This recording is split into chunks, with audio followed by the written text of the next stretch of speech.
Pod Mortem would like to thank Original Cinematic for sponsoring this week's episode.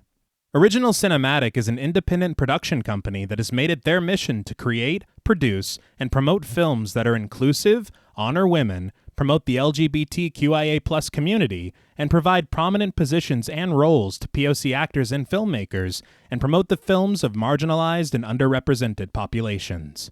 These are all things that are extremely important to our podcast as well. Original Cinematic is currently accepting scripts and treatments. Both William and Xxena Rush are available via email or Zoom to discuss writing and provide input and resources to all aspiring writers, free of charge. Their information will be made available in the show notes. There may be delays due to a hectic schedule and all projects being read on a first-come, first-served basis, but everything will be read and responded to. William Rush has individually produced numerous projects, including Pack is Here, Before, The Cottage, The Winemaker, and Day by Day. Their multi-award-winning film Group premiered and was celebrated at multiple film festivals as well as screenings, both in person and via Zoom, that were made graciously available to us and our patrons.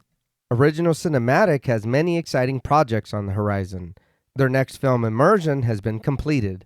The award-winning Sweetener is in development, Fetish begins shooting in September, and Encore will begin next spring. Their documentary Women in Conversation is slated for a September release, and we are looking forward to each and every one of them. It is truly an honor to partner with Original Cinematic, and we can't thank them enough for their contribution to our show. And now, back to our regularly scheduled program.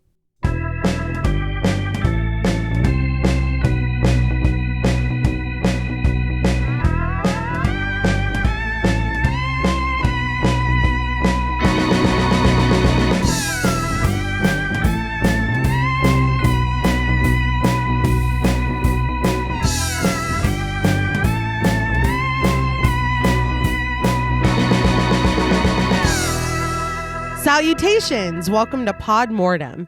I'm Reneé Hunter-Vasquez, joined as always by my co-host, my husband, and my brother. Hi, I'm John Paul Vasquez. Hi, I'm Travis Hunter-Sayapin. This week, we're recording live from the Linux Mansion, discussing the 1987 dark comedy horror film, The Witches of Eastwick. This film was directed by George Miller, with the screenplay by Michael Christopher, based loosely on the novel of the same name by John Updike. In his Hollywood debut, Miller departed from his typical style and genre to direct this darkly funny adaptation.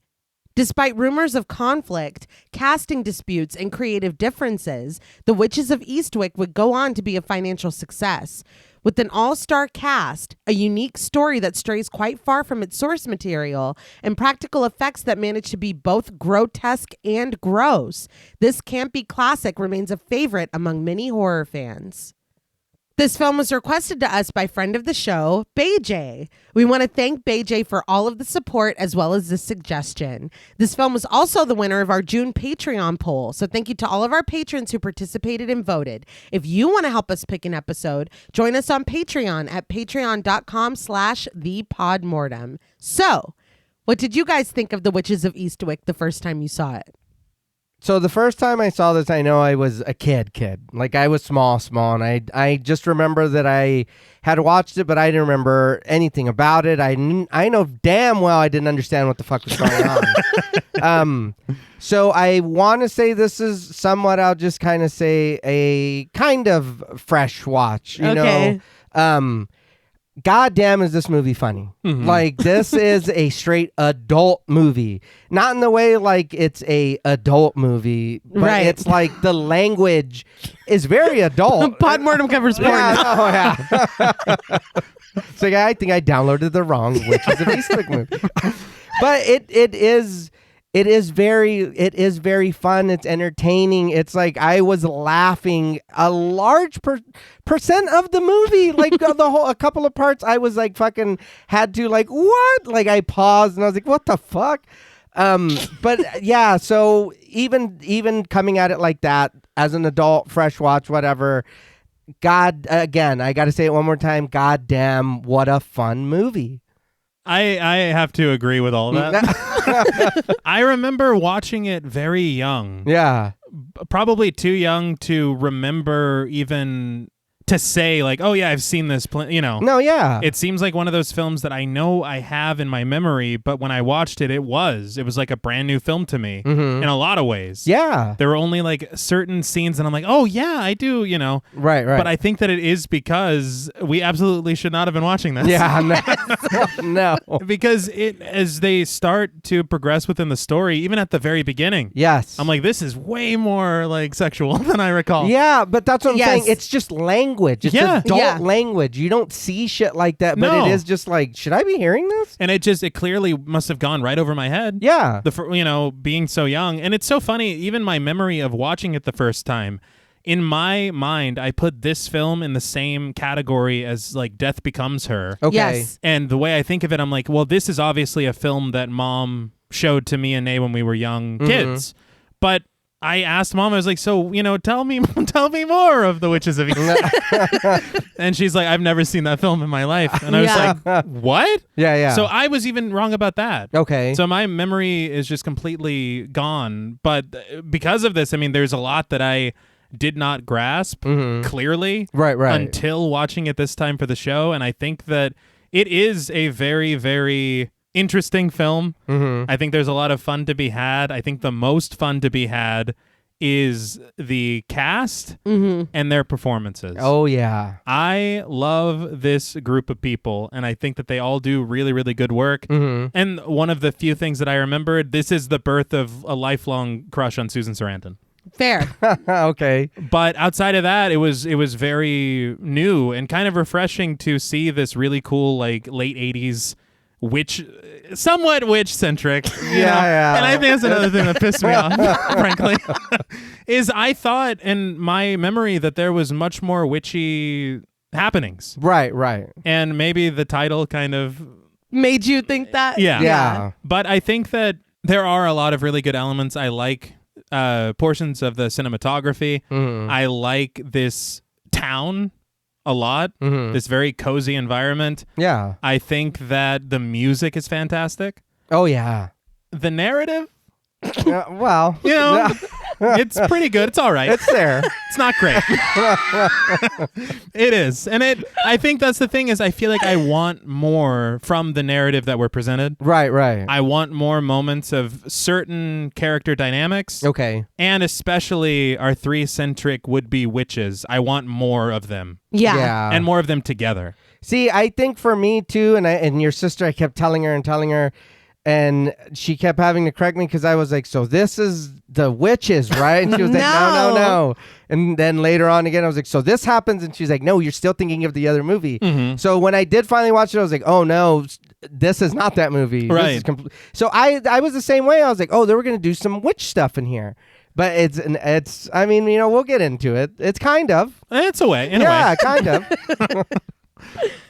Yeah, no, I love this movie a lot. I don't know how we found it when we were so young because there is a scene where there's a lot of bodily fluids happening. Yes. And because I had asked Mom too, and she was like, oh, I never watched it because you said that scene was gross.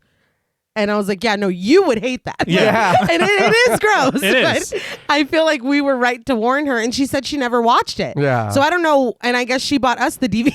Yeah, that's the thing. I don't know where we found it. I know that we shouldn't have been watching it. And I didn't fully realize how much we shouldn't have been until now. Yeah.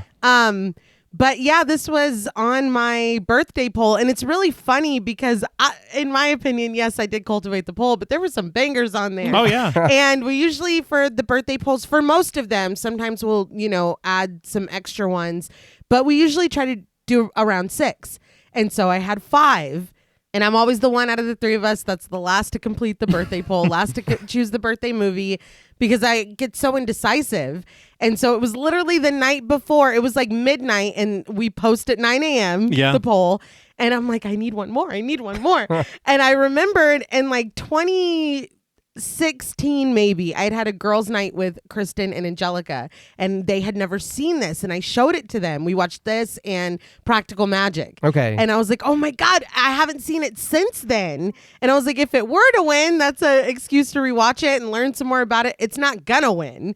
But if it did, that would be really fun. So that was the last one. And I could not believe that it won. Yeah. No shade to this movie. I love it very much. That's why it was on the poll. But I could not believe that it won. Yeah. It was fairly surprising with what it was up against. Yes. Yeah. And also, when you look and you compare a lot of the Patreon poll winners to the amount of actual requests, Yes. Right. it is always quite a surprise. It is. But it's fun. Yeah. Yeah. I love, because kind of early on it was like, oh, obviously, like, we'll see what happens, but it's probably going to be this one. Now, there's no no I know telling. we've said this before, but there's no way to know. And this is really evidence of that. But I'm glad that it did win. This was such a fun revisit. Like I said, I did watch it for the first time in an extremely long time when I did have that girls' night, but I hadn't seen it since. And so I feel like all three of us do watch films differently now that we, this is our job, and, watching it through that lens, it's so funny. Like you said, there are moments of it where I was like, I cannot believe that they just said that.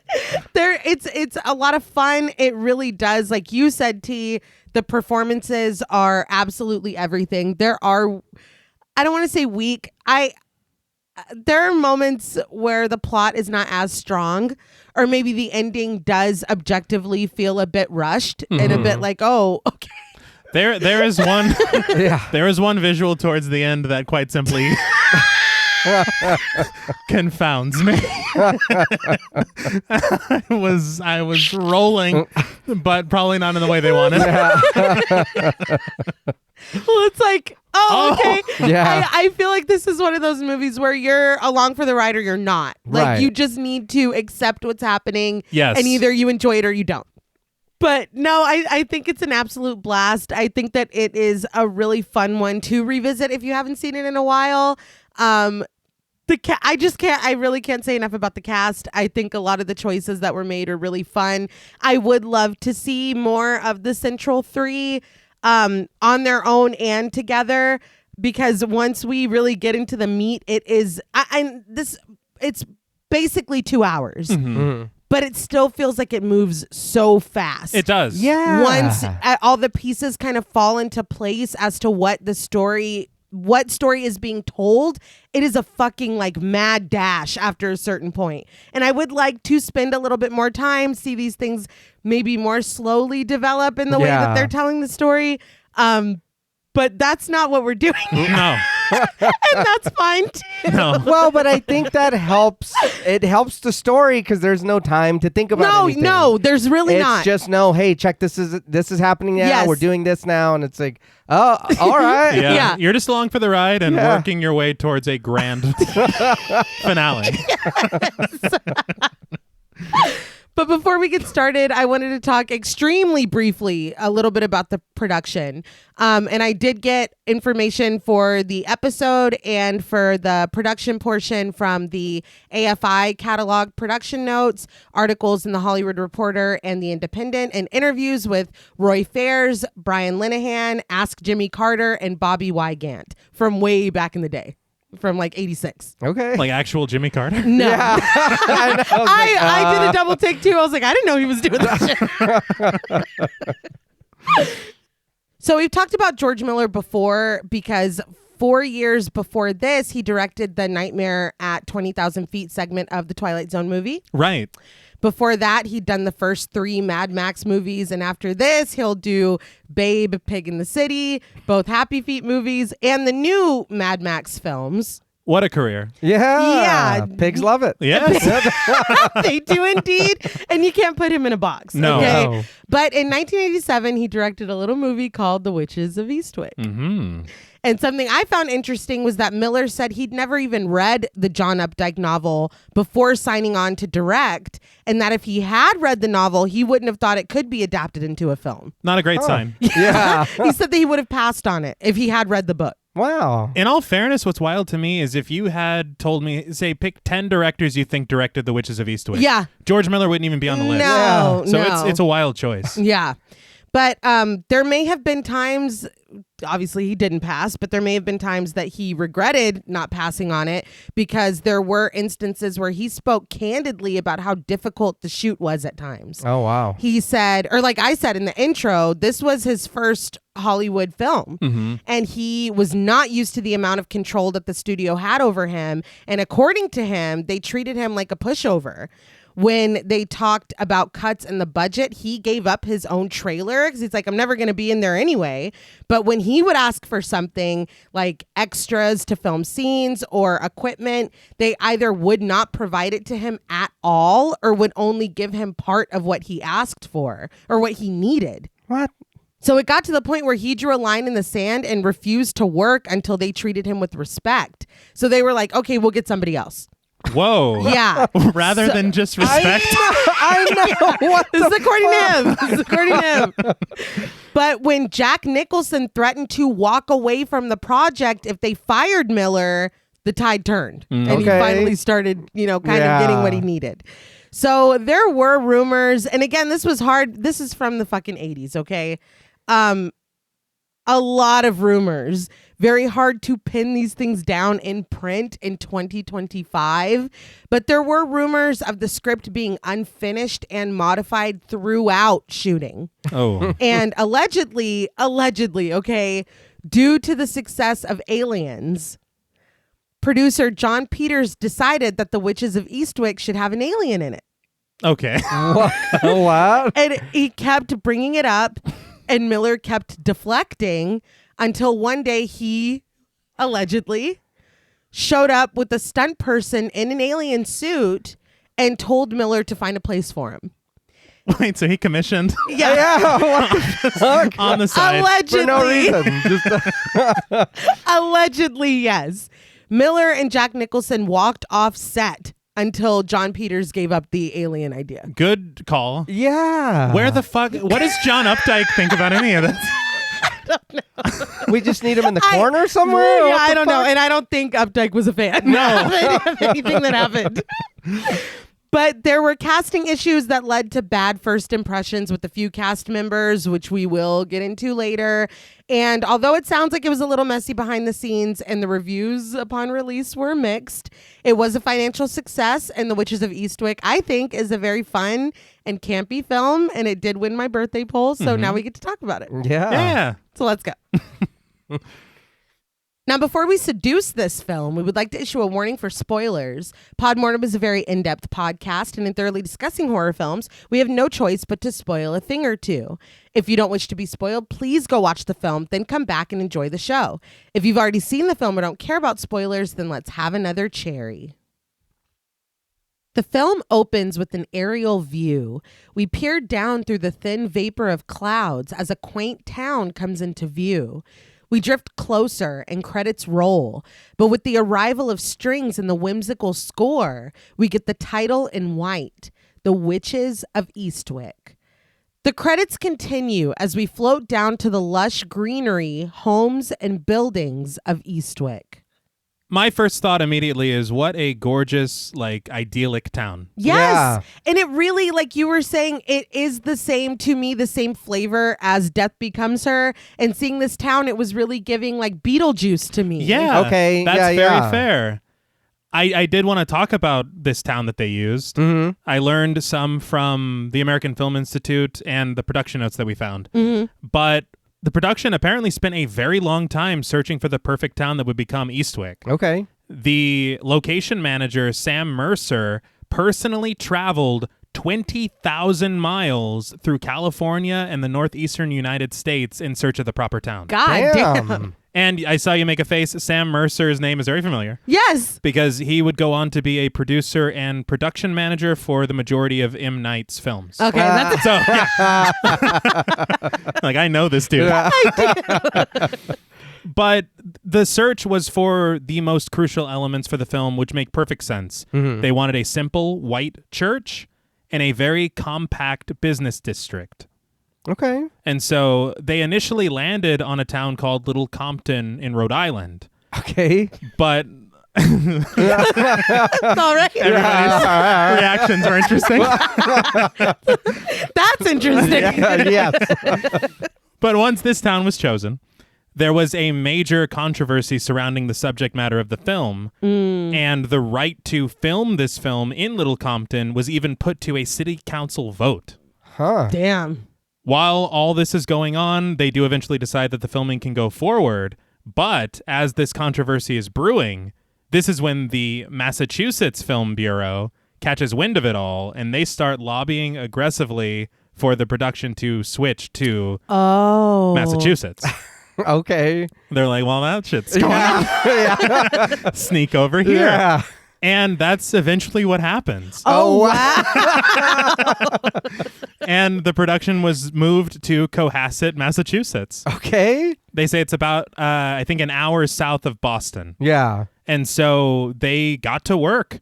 Polly Platt, the production designer and Oscar nominee for Terms of Endearment, Oh, wow. Damn. completely transformed the town so convincingly that motorists would drive by who were familiar with the area and they're like, we're lost. That's cool, though. Yeah. Yeah. But the production also hired, I think it was almost 2,000 locals to be extras in the film.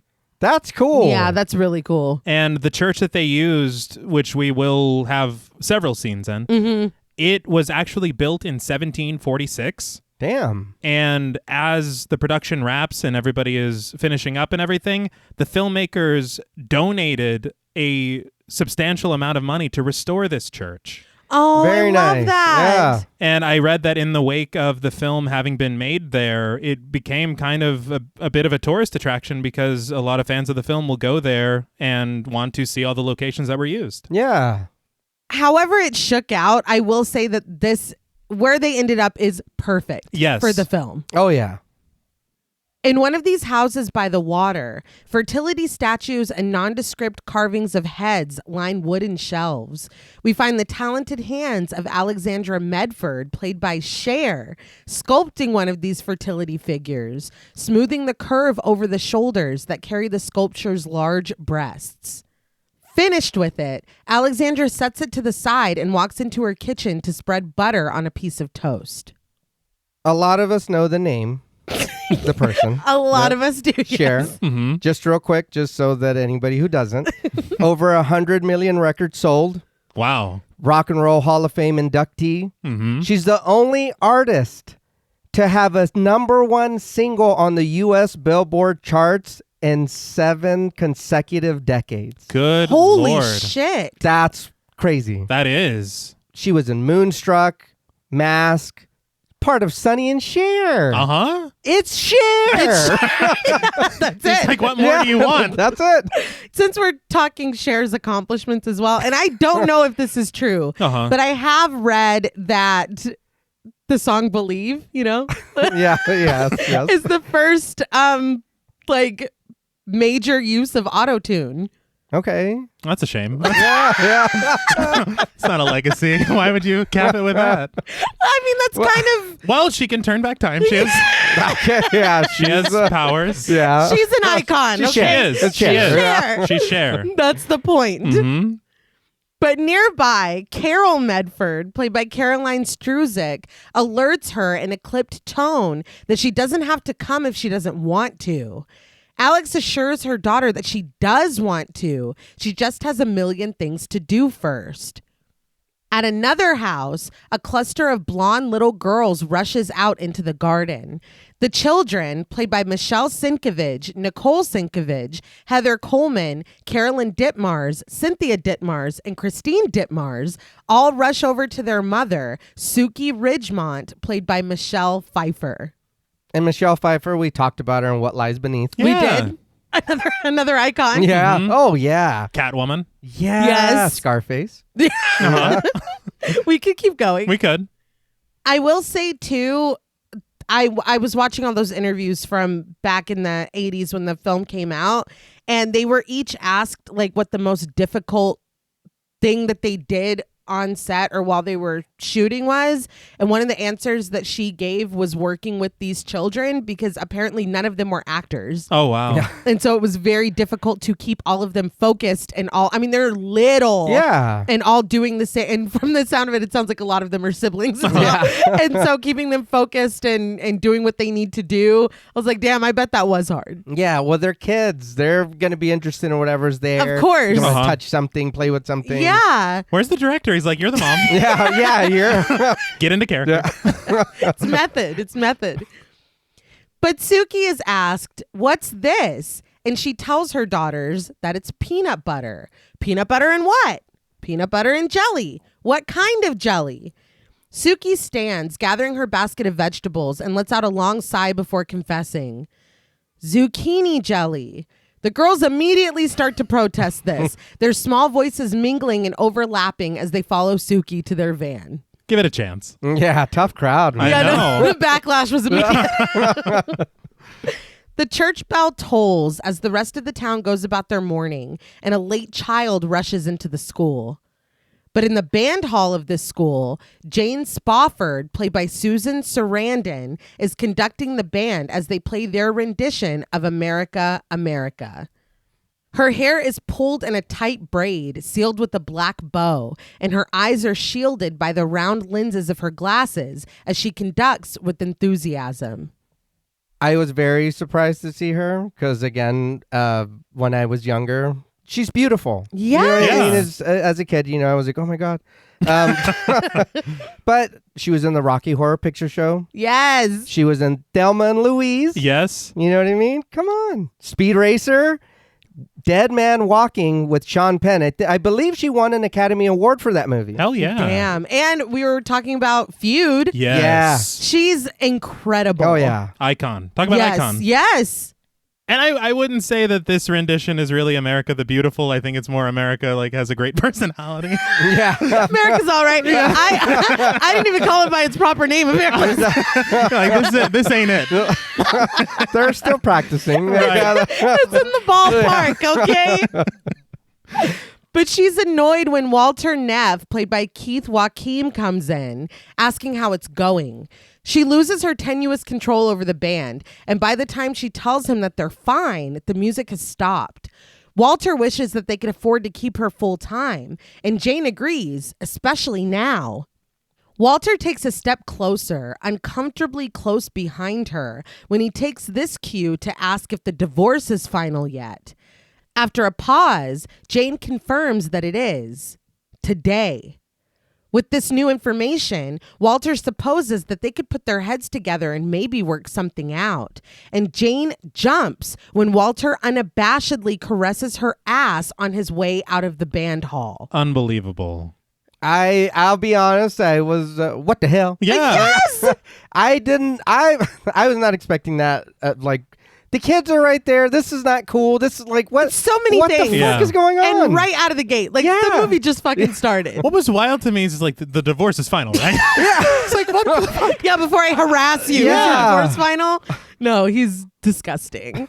But Jane turns her attention back to her students, raising her wand and counting them in. They begin to play at a ceremony held in front of the school with a large audience gathered in folding chairs. Jane conducts them while at the podium, flanked by flags, and Felicia Alden, played by Veronica Cartwright, sings the lyrics. I was... Again, Yes. I was like, what the hell? Yeah. There's just a lot of good people in here. We talked about her in Alien, the birds, Invasion of the Body Snatchers. It's crazy. Yes. Her horror pedigree is insane. Yeah. And she goes places in this film. Yeah. Yes. She's incredible. Jack Nicholson had actually recommended her for this role. And she didn't even know until she was signing her contract. And they were like, you have a big fan in Jack Nicholson. So she said that the first day that she showed up to film, he had left a big bouquet of flowers with the card that read, "Let's give him hell, Jack." Wow. Okay. And I will say that performance, she did elevate that material. Yes. Yeah. That was great work. We got to give it to her. Her character will, ups and downs. We'll see. Felicia, I feel, is a very complicated Yes. character. But we will explore that as we go. But once Felicia is finished singing, the audience erupts in applause. Walter approaches to take control of the microphone, thanking Felicia for taking the time to be here. Felicia shakes Jane's hand before taking a seat with her husband, Clyde Alden, played by Richard Jenkins. Again, I'm just shocked everywhere we turn. I know. Yeah, we talked about him. Cabin in the Woods. Uh-huh. Yes. I didn't think Cabin in the Woods. I thought Step Brothers. I know. Right. But I was like, what the fuck's he doing here? Yeah. Richard Jenkins' line reading of Oh. I don't give a fuck it lives rent free in my head.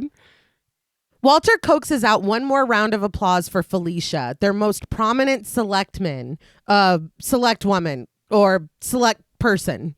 He gives special thanks to the children of the band and to Jane before dropping her a wink that only causes the smile to fall from Jane's face. What the fuck? This guy just won't quit. No. Walter slides on his glasses and begins his speech, lamenting these days of disintegrating values and lost morals that our children are exposed to daily. We see Alex looking up at Walter boredly and Suki sitting with her children as he describes the hazards of divorce and families torn asunder. The speech goes on for too long as Walter expounds the qualities and morality of the Linux School and Major Linux, and the audience shifts uncomfortably in the heat, including Alex, who scoots in her seat with Suki's basket of vegetables in her lap. A little boy in the band has totally fallen asleep, and the cymbal in his lap slides off, chiming loudly when it hits the ground. Jane winces, but Walter only allows the briefest pause before continuing.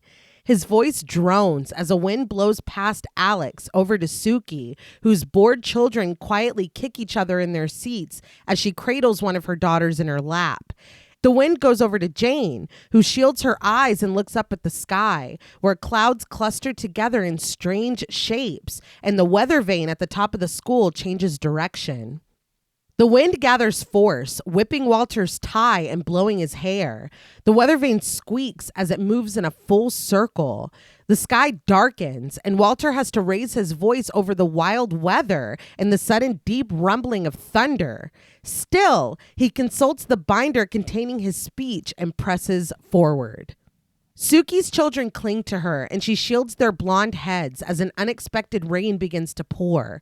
The storm is in full swing now, and despite Walter standing strong to finish his speech, the kids in the band, as well as the audience, flee back into the school and across the lawn toward their houses. The sky above is a foreboding black as lightning streaks across and thunder booms. So he's the villain, right? That's where in my mind. Right? Right. Okay. Yeah. Okay. I'm more of a question than okay. There was one interesting line in his very boring speech Yeah. that I thought might be a bit of foreshadowing. Okay. He was talking about a gathering of people. He said not as individuals, but like a single bond, and a bond that holds people together. Okay. And it's like, like a coven. Yeah, Yeah, something like yeah. that, one might say. Mm-hmm. Later, a car and a van park outside of Alex's house on the water. Jane and Suki get out of their vehicles and hurry to the door where Alex ushers them inside out of the rain. Suki can't believe that it's still raining from this morning, and Alex agrees, but at least it shut Walter up and stopped that same sanctimonious speech. Suki thought the speech would go on forever, and she was praying for something to happen. Alex pauses and admits that she was thinking the exact same thing. Jane is peeling off her wet coat, and she admits that she was thinking that Walter is all wet and it would be so nice if they could just get out of there. Suki is amazed, and then it rained. When countered that Walter is a liar and a lech and he deserved it, Suki makes it clear that she's not talking about Walter at all. She thinks that it's strange, but Alex cuts her off. So what if they were all thinking the same thing at the same time? That's not going to get them on David Letterman. Alex, what the hell? Yeah, I know. What the fuck? That's remarkable. Yeah. It's amazing. I would be like climbing the walls with that. I will say, too, that I read the original line was Johnny Carson, and Cher changed it to David Letterman because she hated Johnny Carson. Look, David Letterman's fantastic. But Suki knows that obviously it's not going to get them on David Letterman or Johnny Carson or whatever. Or Conan O'Brien. Or Yeah, or Conan. It wasn't around yet, but you know. But she's interrupted again when Jane asks if they can just have a drink. Alex, though, has just the thing. She set up a tray with olives and martini glasses, and she excitedly carries it over to the living room. Jane follows, leaving Suki behind with her unshared thoughts, her Triscuits, and her spray cheese. She had an idea. Mm-hmm. She did, and I'm sorry, that is amazing. Yeah. That storm came out of nowhere. Yeah. It was clear skies. Yes. Yeah. I don't know why we're belittling this. Yeah. How dare. Yeah, and I think that's the thing for me is in my mind, again, it's just me battling against my memory. I'm like, you already know what you are. Yeah. You know? And then I guess not. But I did, now that all three of them are together, I wanted to talk about this casting issue really quickly. So Michelle Pfeiffer was cast first as Suki. And then Susan Sarandon read for and was cast as Alex. Really? Huh. It wasn't until she showed up to film that she was told that the part was taken away from her. The story, again, so many rumors, but the story is that Cher had gotten the role of Jane, but she liked Alex's part better. So the producers took it from Susan Sarandon and gave it to Cher without telling Susan Sarandon. It apparently caused a lot of tension between the two of them for the first couple of weeks until, from what I read, they went out together and talked it over and shifted their frustrations towards the producers instead. Yeah. That's very convenient for Cher. Yeah, I was going to say. I'm just telling you what.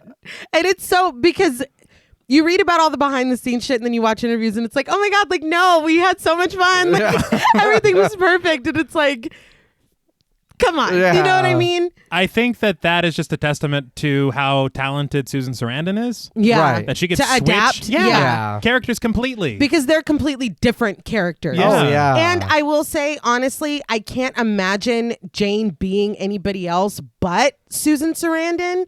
I think all three of them do a really great job, but Susan Sarandon, out of the three central women, she really, like, Oh, yeah. I don't want to give anything away, but it's almost like a dual role. Yeah. Like, Right. she is incredible. But she could have played Alex with ease. Of course. Oh, yeah. Yeah. I will say, though, because I think I have to mention it because it came up in my research, and in recent years, Cher said that after she got the part of Alex, George Miller called her on the morning after her 40th birthday party. And she said that she remembered it because she was feeling so existential about turning 40. But during the party, everybody was celebrating her. And she's like, you know what? Fuck it. Yeah, I'm 40. You know, whatever. And then the next morning, George Miller calls her, this is according to Cher, and says that both he and Jack Nicholson think that she is too old and not sexy enough to be in this movie. And that he's naming off. She was like, people will insult you and get off the phone. But he stayed on the phone and was like, I don't like this about you. I don't like that about you. I don't like how you look, how you walk. I don't like your hair. I don't like this. Just naming off everything he found unattractive about her. And she got pissed off and started rattling to him her credentials and why, like, she is amazing and deserves to be in the film, and you can't fucking talk to her like that. So hugely conflicting stories here. That makes me think of The Substance. Oh. Yeah. I gotta be honest, man. You're taking me on a whirlwind because I was just really mad at Cher like 5 Oh, yeah. 5 I know. minutes I'm ago. just telling you She took again. the part. Yeah. And now I have to defend. Yeah, Yeah. it's really hard with some of these where it's like there's these like widely known quote unquote secrets and rumors. Baby It's secrets. too much. Yeah, it's just too much. I'm regressing. I can't handle baby secrets. Fuck off. But you know what I mean? Yeah, yeah. And so it's interesting to hear one thing and then hear a Completely. Right, different and right. horrible story like 40 years later. Yeah. So I mean, And what's even the purpose? I don't know. She's already cast in the part. Yeah. Yeah. I don't know. And I might not have Cher's credentials, but I'm 40 and fuck that. I can 40 still and do a fabulous! lot. Yeah. Exclamation point. But back to the film. Later, We glide over a mountain of popcorn, chips, and pickles to find Suki spraying cheese on a cracker. She admits with a shudder that Walter made a pass at her last week, too. Alex can't even bear to think about it, but Jane just warns Suki to be prepared because he doesn't give up easily. Handing the cracker over a spent martini glass to Jane, Suki says that the crazy thing is that it was in broad daylight and his wife was like 10 feet away. Jane feels bad for Walter's wife, but Alex doesn't. She wants to know why his wife puts up with it when the man is a Nazi. I was like, oh, goddamn. Yeah, he's the villain. Yeah. He's a villain. Yeah, and I feel like we're really, really building up Walter. Yeah. Monster. Walter Nefarious. Yeah. That's good. Thank you. I tried. But Jane wonders if they still... And chomping on her food, Suki guesses that they do. And Alex can only hope that his dick is bigger than his IQ. This is when I realized this is not the film I remember. Here I'm still This like, is tame. this is pretty tame. damn. We go places. Yeah, I know. But Suki says that she knows they still do. He told her that they do it once a week and they have to, or else she starts throwing things. Pouring herself another drink, Alex offers that at least someone is getting something once a week, and Jane agrees. Yes, heartburn. She sips her drink, lamenting that she forgets how many calories are in these. Suki jokes, 2 minutes on the lips, and Alex finishes, pinching at Jane, forever on the love handles. Really missed the rhyming opportunity. Yeah, I'm real confused by that. Aren't you a songwriter? Yeah. I mean, the whole fat phobic thing itself, Yeah. it's like, oh, it's like that didn't age great, but But we'll change Just say Carson hips. to Letterman, but we can't. she's like, no, that's fine. Yeah.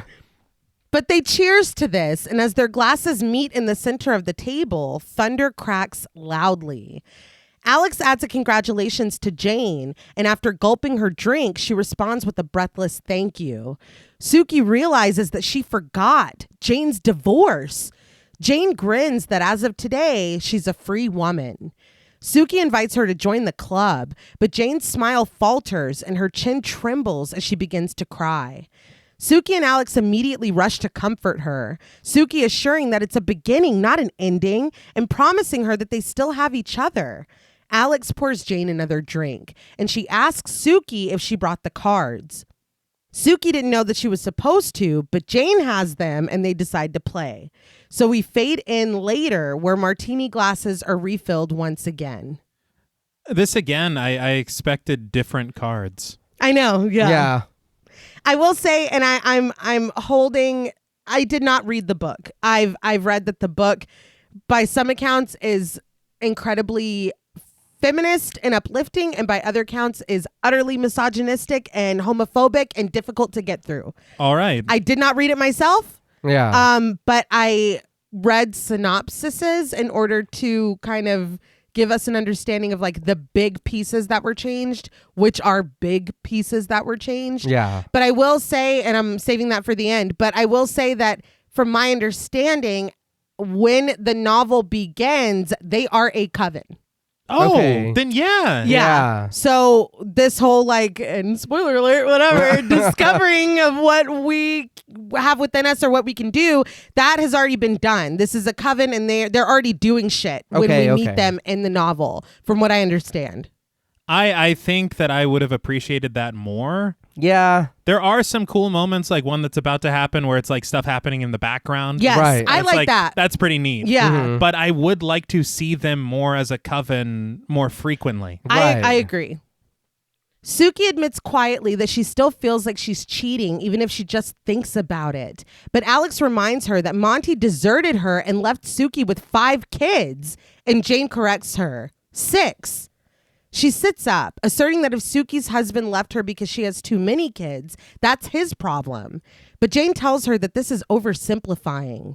Alex adds that Jane's left her because she couldn't have any, and Jane is emphatic that she's definitely oversimplifying. That better be the martini talking, because Yeah. that's... that was crazy. Listen, we all need a friend that's going to give it to you straight. Put some There's- curves in that. Yeah, But I was yeah, gonna say there's a difference. It's the delivery, I Yes, think. yeah. Like that was bordering on cruel, Yeah. I think. But this isn't Alex's point. Her point is that it's not their fault. Jane protests that it's not that easy, but pacing in front of the lit fireplace, Alex declares that they're all too young to just lock it up and throw away the key. It's not natural. She asks what they're doing with themselves. Ozzy is dead. She loved him, but he's dead. So does that mean she has to spend every Thursday night with Suki and Jane for the rest of her life? Are we friends or not? Yeah. I know. That would really hurt my feelings. It's like, I don't know how to tell you this is the last time. Last time you're coming over here. You could have many other things going on. We could still have girls' night, okay? It wasn't in that mean of a tone, so I was like, you better be laughing after this or something. Yeah. But Jane counters that she loves their Thursday nights. It's the only time she really gets to relax. Alex rattles off their activities: quilting, macrame. She asks what they did last Thursday night, and Suki and Jane supply in unison: Chinese aphrodisiac cooking. Alex surmises in sarcasm: fantastic, stimulating. She challenges that they're not relaxing, they're hiding. Suki asks what they're hiding from, and Jane jokes: Walter Neff. But Alex says, fuck Walter Neff. She's not talking about him. She sits back down as Suki and Jane giggle, and once the laughter dies down, Jane asks them who they should be looking for. Suki offers: somebody nice, somebody you could like. Alex: somebody with a brain you could talk to. Jane: someone you could really be yourself with. They all agree, and Suki begins to sing, and Jane joins in. Someone to watch over me. Alex is fucking... Yeah. Alex does laugh, but she declares that she's had it with them. She sits between them, and all three pick up their glasses and drink. Jane reasons that he would definitely have to be from out of town, and Alex agrees, especially considering what's in town. Suki muses that a stranger would be interesting, and Jane elaborates: a tall, dark prince traveling under a curse. Alex is like, in Eastwick? But Jane continues with a dreamy smile that it's romantic: a foreign prince on a big black horse. She's shocked when Suki and Alex start to laugh, but Alex stops them. She reasons as she picks up the pitcher: okay, if we're gonna have it, let's have it all. So this is a fun evening, I would imagine. Yeah. Except for the casual strays. That's also true. I feel like we have seen at least twice what happens when you put your minds together. Yeah. This sudden thunderstorm. Mm-hmm. You toast glasses and lightning strikes outside. That's got to be a sign of something. Yeah. And now we're going to, I believe, conjure. Yeah. Maybe. Yeah. A tall, dark prince, was it? Maybe. It's a prince. Yeah. Outside, as the whimsical score picks up, a black car races through the rain, passing a sign reading Eastwick, established 1640, population 7,680. We fade back in on Alex's face, who decides that he should be really handsome. But Suki counters: not too handsome. She grins: nice eyes. And Jane adds: nice ass. The black car continues down the streets of Eastwick, approaching a mansion in the far distance, silhouetted by lightning surging against the dark sky. Now, Suki offers huge, but Jane prefers small, and Alex balks at this, but Jane doubles down. Aesthetically, she prefers small. Sam was huge, and there were times when she just could not face it. That line made me laugh out loud. Yeah. It made me think of Bridesmaids. Yes. Like it's just in your face. It's like, oh, shit. Alex admits that she's somewhere in the middle, but who cares, just as long as it works.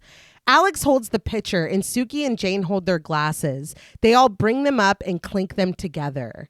And now, the black car stops outside of that mansion. A man gets out and saunters to the front door. Someone hurries behind him, clutching an umbrella that he holds over the man's head, as well as suitcases. We fade back into the women sitting together on Alex's floor. Suki realizes that it's a nice thought, but wishing for it isn't going to make it happen, is it? Jane sighs that it won't, but Alex doesn't think that men are the answer to everything. Jane wonders, then why do we always end up talking about them? And without an answer to this question, it goes black. This was hilarious. Like, listening to this is what I'm saying. Like, the adult language. Like, that's so funny. It's not anything too crude. Yeah, but it is funny because it's like you're grown-ups talking about that. Yeah. Like, that's funny as shit. And I love the way that they play off each other as well. Their chemistry is great. Yeah. I as a personal thing, I'm like, and I know that we kind of get an answer later on, but I'm like, bitch, how are you doing girls' nights every Thursday with 6 kids? Because I have 2 and I'm fighting for my life. But we find out later, kind of. And according to Alex, it's almost done. We're never doing this again. Yeah. This is probably the last one.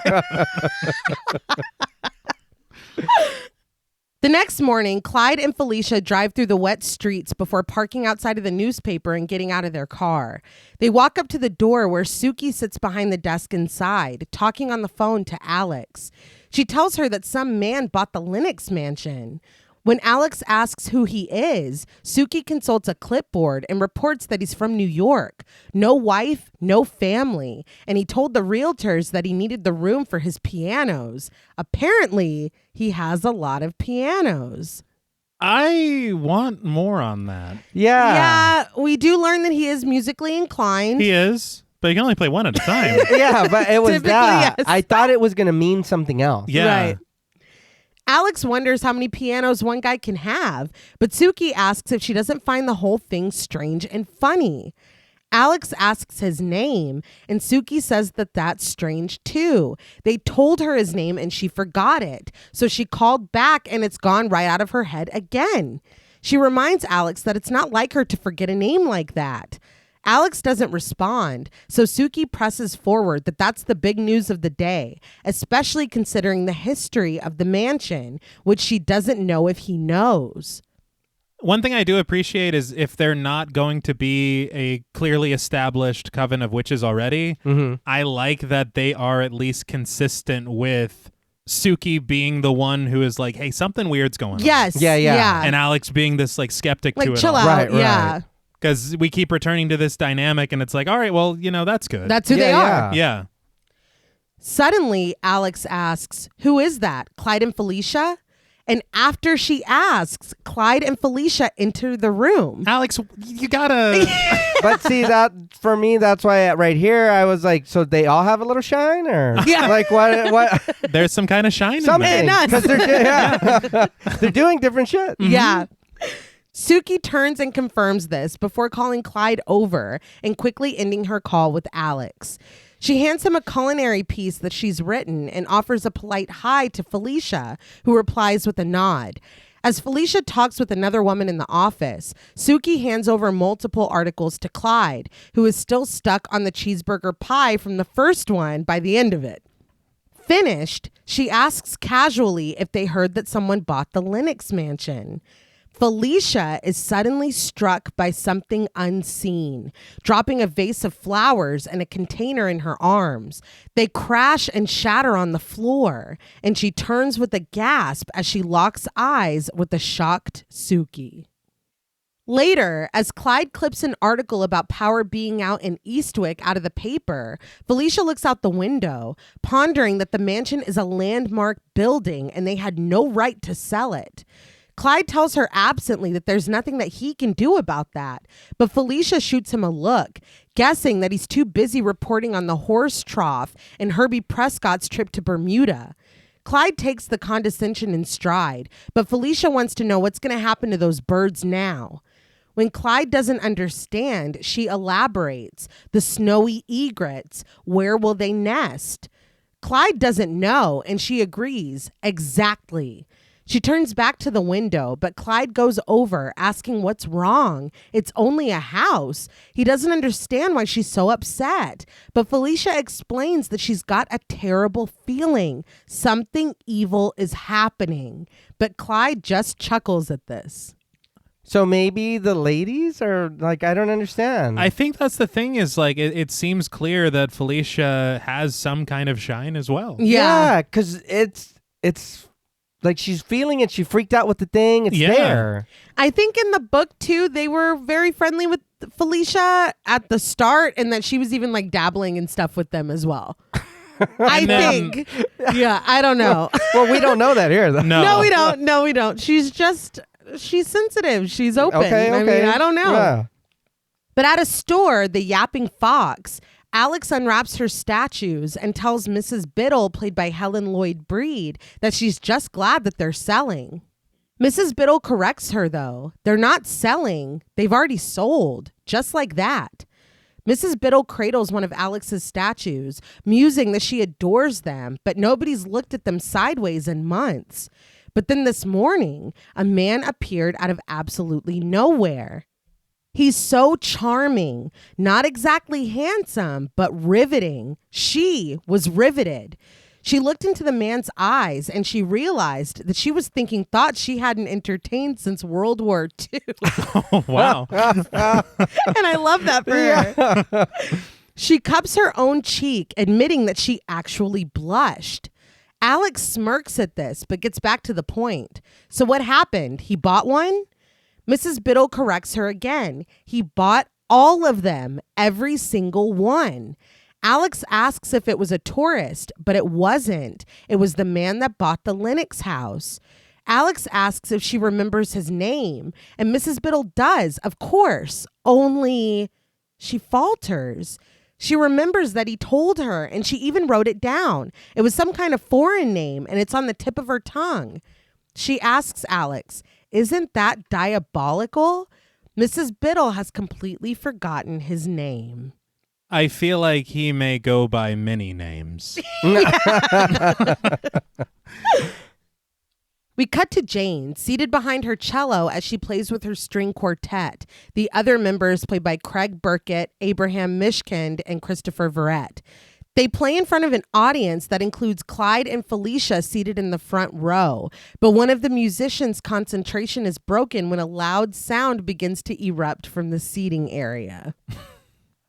Before we get to the sound, I will say that Susan Sarandon. Okay, so again, there was a lot of like drama and like really awful things that I was reading mixed in with everybody saying that they had a great time. I mean, I don't know. But she said that when she was told that she was playing Jane with no notice, she's showing up to film Alex. Now you're Jane. Yeah. You need to learn how to do the finger work on this cello. Yeah. Now. It's very unreasonable. Yeah. But as far as this film goes, there are moments where I was like, is she Me really too. playing? Yeah. Yeah. Yeah. Legitimately. Yeah. Straight up. No, she does really. I mean, I don't play the cello, but for me, it was convincing. Yeah. And but she said that she had briefly considered quitting and was told that if she quit, she would be sued. What, for contract? Yes. Yeah. What the hell's going on with this know. production? No. And that's from Susan Sarandon. Susan Sarandon said that. What? I don't know, but she had to learn that the fingering on the fly, and I think she did excellent. I see the face. That's what it's called. I used to play the clarinet. It's called fingering. Hey. Little decorum. Yeah. Talking about instruments. Nothing wrong with it. Grow up. But Alex and Suki turn as well, followed by the entirety of the audience, whose attention is pulled away from the music and to the very back row where a low snore bordering on a growl emanates. One of my favorite lines in the film that can probably go unnoticed. There's a random member of the audience that just goes, outrageous. It hit me just right. Listen, to be fair, It is. is. No, yeah, it is. I didn't think this was going to be this character's introduction. No. We follow their collective gaze to find a man completely slumped back in his seat, his head lolling back. His face twitches as he continues to snore with his mouth wide open. When he lets loose another growling snore, the attendees turn away, Alex and Suki giggling as they glance at each other. Felicia looks pissed as she turns back forward in her chair. Remarkably, the quartet finishes their song despite the interruption, and when the crowd bursts into applause, the snoring man falls back in his chair, flat on his back, the force causing loose change and a dollar bill to spill from his pocket. He crawls into the center aisle and climbs to his feet. The quartet takes a bow, and the man, played by Jack Nicholson, makes his way up the aisle, applauding rabidly. Brava! Brava! Bravis! The rest of the applause dies down, and Alex and Suki eye each other in surprise. But Jane looks up from her bow and locks eyes with this strange new man who continues to applaud alone, and her lips twitch into a small smile. Jack Nicholson. We talked about him in The Shining. Of course. Yes. And it's Jack Nicholson. Yeah. And just Icon. Yeah. yeah. Thinking of his career, I'm like, this was really only 7 years after The Shining. Oh, Yes. damn. Okay. It's kind of unbelievable. It yeah. is. And I do want to say one thing. This is your man. Take a look at him. It's the charm. It's the That's charm. your man? Like that. He's charismatic. It is. Maybe it was watching this too much and Something's Gotta Give too much. I'm like, I don't fully get it, but I kind of get it. It's the charm. He was asleep. Not this. No. This character, I will say, I did not remember him, and we'll see it a little more. I feel like in the next scene that he's in, Yeah. but he is vile. Yes. Yeah. I couldn't believe No. this is how we're meeting him. I thought it would take some time to get to that. Yeah. Like, I thought he would initially begin as really suave. Yes. Yeah. You know, so that entrance of him snoring his ass off, Yeah. falling backwards and then shouting over, like, it's like, what is this? It's very funny. yeah. I did read that Sting was approached for this role. Interesting. I Interesting. Sting, as well as Bill Murray, who was actually cast, but he dropped out. I'm not mad at that. They're like, we'll keep the hairline. Yeah. But the hair's got to be the That's same. got to be the same. They But- knew that was it. They struck gold Not with too that. handsome. No. Yeah. But from what I read, Jack Nicholson said that he heard about this film after Bill Murray dropped out from his girlfriend at the time, Angelica Houston, who had auditioned for Alex. And she said that her reading went horribly, and obviously she didn't get the part, but 3 years later she would portray the Grand High Witch in The Witches. That's right. So yeah, I was like, what the hell? That is fucking cool as hell, man. Damn. That is pretty wild. Yeah. Jack Nicholson in this film. Yes. This performance, he is giving everything. Yes. Oh, yeah. Yeah. It is Yeah. fantastic. And that's what I'm saying. Like, even the, and I hate that Susan Sarandon had to experience that, like having the role taken from her. And I just, the way that it ended up, I can't imagine anybody else as, we don't know his name yet, but Right. this character. Yeah. That's It's like fair. it was always Jack Nicholson. Jane was always Susan Sarandon. Like, Yeah. I can't imagine it being anybody else. But after the performance, drinks in hand, Alex and Suki make their way through the crowd, and Alex shares that the new man in town bought all of her sculptures. Suki has information of her own that she realizes she got after she spoke with Alex. The paper called and asked if they could interview him about the house and all the renovations. The man said he would be happy to give an interview, but he asked specifically for Suki.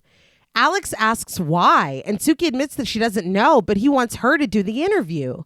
Alex wonders again, who is he? And as they pass the Aldens, Felicia is wondering the same thing. He must have a name. Clyde tells her that he does have a name, but he just can't remember what it is. But Alex still wants to know why the man would specifically ask for Suki. Suki fires back, because I'm good at it. She says that Alex acts like she's stupid. They pass Mrs. Biddle, who tells someone in a hushed tone that the man was in her shop. Just a couple things. First, I really appreciated this shot following. Yes. Very good work. Yeah. Different conversations kind of Yeah, mingling they're together. all talking about him. Yeah. It's great. But it is pretty rude.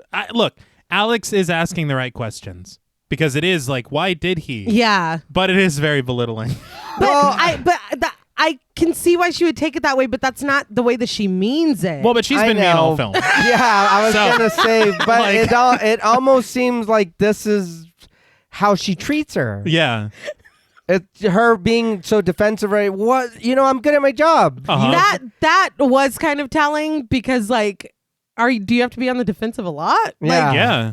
Like, yeah. And it also feels like a moment like this is like, well, he bought all my sculptures. Well, he asked me for the interview. It's like, oh, so are we setting up some kind of... Yeah. You know? But Alex counters that she's not saying Suki is stupid. She doesn't understand how this man even knows who Suki Ridgemont is. Suki admits that she doesn't know. She doesn't know anything about him. They drift past Walter and Mrs. Neff, played by Becca Lish. Walter tells his wife that the man bought the Lennox place just like that, and Mrs. Neff nods that he's from New York. Walter agrees, but adds that he had some kind of foreign name, Van something or other. When Alex and Suki finally reach Jane, she's cradling a flower arrangement and sliding a note from the attached card. Suki comments that the flowers are nice, but Jane is breathless when she reports that they're from him and there's a personal note.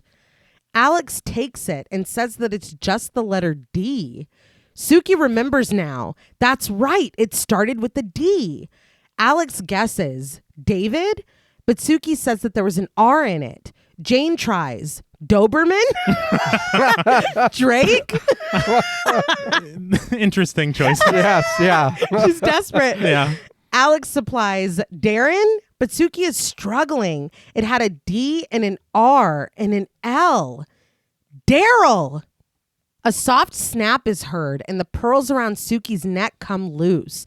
They slide down, clattering against the floor as they all go their separate ways. Walter remembers now, too. Van Horn!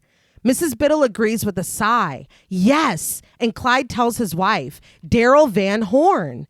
Felicia repeats it, asking what kind of name is that? She starts to walk away, but her heel slides over the flood of errant pearls, and wouldn't you know it, she's perched just over a flight of stairs. And it's really funny because her husband's like, I'm just going to return to this conversation over here. Felicia spreads her arms wide. Death becomes her style. The contents of her cup flinging over her shoulder. But she's perched only for a moment before she takes a nasty fall down the stairs.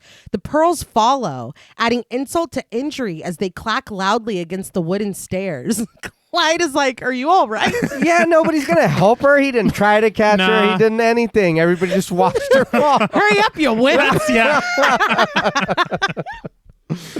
Felicia opens her eyes and pulls herself up to look down at her legs. One is sticking straight forward, the foot bent backwards and the bone protruding from the pantyhose pulled over her shin. Felicia looks up at her husband, reporting somberly, Oh, Clyde, honey, I think I broke my leg. She looks around sheepishly, pulling her dress back down below her knees. She handled that with grace. Oh, yeah. No, yeah. It was unbelievable. And honestly, One might call it shock. Yeah. That's also true. But Grace, Well, too. we all have different ideas of what's going on. But she was nice about it, She though. was. I don't find this name to be that weird to where everyone's like, this is fucking strange. Yeah. And Van Horn is fantastic. It's great. It is, but I mean, there's a Van Horn, Texas. I mean, Really? Yeah. My necklace just broke. Yeah. I do love that, though, that like it rippling through the party as like we're learning and discovering the name. And Yeah. this scene I just thought was really fucking cool. It is. The water rushes outside of Alex's house, but inside, she sits in front of loose sugar spread on the table before her. She uses her finger to write the letter D in it, and she looks at it ponderingly. We cut to Alex riding her bike to what seems to be the outskirts of Eastwick. She gets off and shields her eyes to look in the distance at the Lennox mansion, but she's startled when someone speaks from behind her. Are you looking for me? She turns to find Daryl, who was literally not there just a second ago, walking behind her on the road. Despite his suit, he wears a hat, sunglasses, and has binoculars clutched in his hand. He repeats his question, Are you looking for me, or is this just a happy coincidence? Alex protests coolly that she was actually and Daryl interrupts her. Just looking? That's too bad. He raises the binoculars to his eyes and asks if she's seen any snowy egrets around here. She hasn't, and he agrees. Neither has he. Not that he'd know a snowy egret if he was pissing on one. I was like, oh, Yeah. okay. It's not what I really expected. No. Of course. Yeah. But abruptly, he asks if she wants some lunch. Alex thinks it's a little late in the season. Daryl turns, the sunglasses that were pushed onto his forehead by the binoculars falling into place when he asks, confused, for lunch? That's great work. Yeah. Alex smirks, no, for pissing on birds. Daryl removes his hat with a flourish and a smile. He takes Alex's hand in a handshake and introduces himself. Alex responds in kind, offering her own name, and Daryl grins that she's the local sculptress. Caressing her palm, he says that she's the one that makes the little booby dolls. Alex shrugs that they're little, and Daryl interrupts again. Little, yes, but potent and full of juice. You can feel it when you pick them up. He says that he sent a couple to New York. He has a great, terrific friend over there who owns a gallery, and he wants his opinion. He starts to walk away, and Alex follows, walking her bike behind him as he critiques that the problem is that they're too small. She needs to go bigger. Let herself go and get some size into it. He reaches a hand out, asking if she likes fish because they're having fish for lunch. He takes one of the handles of Alex's bike, and with each of them holding one, they walk up the road to the Lennox mansion. So this situation with the birds seems to be a very important thing, at least to the town and Felicia. Yes. But Suki had said something about, like, does he know the history of that place? Yeah. And I'm very interested to know the history of this place. Yeah. Yeah. Maybe it's like Murder House. Yeah. You're going to regret it. Yeah. You're going to snowy regret it.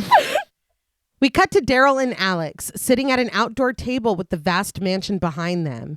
They sit beneath a pink awning with two flags at the top that look to me a little like horns. Mm-hmm. Yeah. When Fidel, played by Carol Strucken, clears their plates, extremely tall and draped in white linens, Alex can't help but watch him. Carol Strucken. We talked about him in Gerald's Game and Dr. Sleep. Yes. Twin Peaks. Okay. I did not remember him being in this. No. I was really pleasantly surprised to see him. But Daryl comments that Fidel is interesting, isn't he? He tells Alex Fidel's name, along with the fact that women love him. They can't get enough. Lowering his voice to a stage whisper, Daryl reveals, he's got a big schlong. Huge. Alex just stares at him, shocked. I was too. Daryl points out that here we are again. Scale. Size. He dropped his monster condom for his magnum dong. Whoopsie. Yeah. What the heck? Again with the language. It's not Yeah. crude, but it is just like, oh, all right. I hardly believe this is a proper lunch conversation. Not at all. Daryl guesses that maybe it's just a masculine thing because he's heard that women really don't care. He's sort of in the middle himself. That's wild. Yeah, that's like, dude, have you been listening to me? Yeah. That would tip me off right there. But Alex is like, keep going. Yeah. He asks Alex, how about you? Alex asks for clarification, but to Daryl, this is proof. Women are in touch with different things. That's his opinion, and it may not be fashionable right now, but fuck it. He brings his fist down on the table excitedly, rattling the cutlery, glasses, and the plate of dessert that Fidel has placed in front of him. Alex eyes Fidel as he goes by, but Daryl is ranting. He sees men running around trying to stick their dicks in everything, trying to make something happen, but it's the women who are the source. They're the only power, nature, birth, rebirth. He admits that it's cliche, sure, but it's true. Alex asks why he's telling her this, and he shares that it's because she's an honest woman, so he's being honest with her. He gets up from the table to get a cigar, admitting that he likes women. He admires them. But if Alex wants him to treat her like a dumb twit, he will.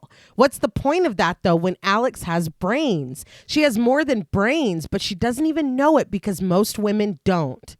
Alex looks at him with some disgust and confusion when she asks if he's married. Daryl points at her with the cigar, announcing excitedly that that's a good question. You see, brains. But he tells her that the answer is no. He doesn't believe in marriage. It's good for the man, but lousy for the woman. She dies and suffocates. He's seen it. Then the husband runs around complaining to everyone that he's fucking a dead person when he's the one that killed her.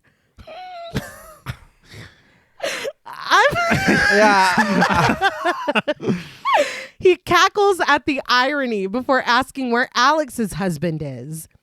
When she tells him flatly, dead, he offers a casual apology before telling her that she's one of the lucky ones. When a woman unloads a husband or a husband unloads a woman, no matter which of the 3 Ds it is, death, desertion, or divorce, when it happens, a woman blooms. She blossoms like flowers and fruit. She's ripe. He tells her with a grin, that's the woman for me. Fidel lights Daryl's cigar, and as he sucks on it, he speaks around it, inviting Alex to come and see his house. And she answers yes with a shrug. This is the Daryl that I anticipated. Yeah. This fast-talking, like, seemingly suspiciously charming. Okay. Yes, the charm, yes. Yeah. The things that he's saying, no. I was still he's but it seems like he's saying what he thinks will appeal. That's the thing. Yeah, because I'm following him, but it's like, are you saying this for real, or are you just telling me? Yeah. It's like I'm very torn. Yeah. Under a sculpted ceiling of women and angelic children, the Lennox mansion is bustling with movers and decorators. Daryl leads Alex in, pointing out that in case anybody needed any exercise, the pool is right over there, past the piano where the ballroom used to be. He comments that that's an interesting word, ballroom. Alex mutters that it's always been one of her favorites, but Daryl has moved on. He points out his study, but we glide over their heads where a worker maneuvers down a wire suspended from the ceiling. Daryl flings open the door to a room with a plush pink bed at its center, flanked by 2 tall and lit candelabras. He tells her that this is his bedroom, and Alex quips quietly, yes it is. She follows him in, and he informs her that the bourgeois once owned the bed. He says that you have to pay for it with your soul, but he deserves a little luxury. He pulls off his shirt and flings it over his shoulder as Fidel appears around the corner, presenting Daryl with a robe. As he shrugs into it and belts it, he reasons that you have to take care of yourself because no one else is going to, are they? He raises his eyebrows at her as he crawls seductively onto the bed. It's giving Zap Brannigan. Yeah. That's what this is. That's what this is. It's velour. Yes. It's very funny. This whole little scene that goes on, it's like, what the fuck? Alex can't help but laugh, and we did have that in common. She asks him just what he thinks he's doing. Behind the bed, Fidel has closed the curtains and lowered the lighting in the room. Daryl explains that he's just being as direct with her as he knows how. He thought she'd appreciate it. Anyway, he always likes a little pussy after lunch. What do you say? Holy shit. I mean, I get it, but can we... If I had pearls, I would be clutching. I could not fucking believe he said that. Maybe to her. let's say it in a different way. It's pretty forward. Yeah. Fidel's right there. Yeah. It's like, can I leave first? I just couldn't believe it.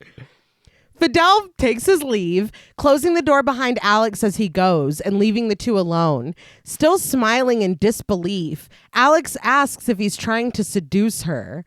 But Daryl assures her that he wouldn't dream of seducing her. He wouldn't insult her intelligence with anything as trivial as seduction, but he would love to fuck her. He grins. Yeah. Still very forward. Mm-hmm. Forward is like an understatement. The decorum has left. Yeah. It's gone. There was no room for it in this episode.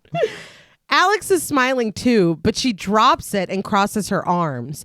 She steps forward, telling Daryl that she has to admit she loves his directness, so she'll try to be as direct and honest with him as she can possibly be.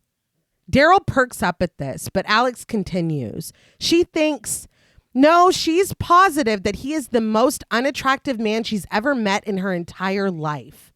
In the short time that they've been together, he's demonstrated every loathsome characteristic of the male personality and even discovered a few new ones. Daryl sinks, but Alex doesn't stop reading him for filth. His physicality, his intellect, his morality. He's vulgar, insensitive, selfish, stupid.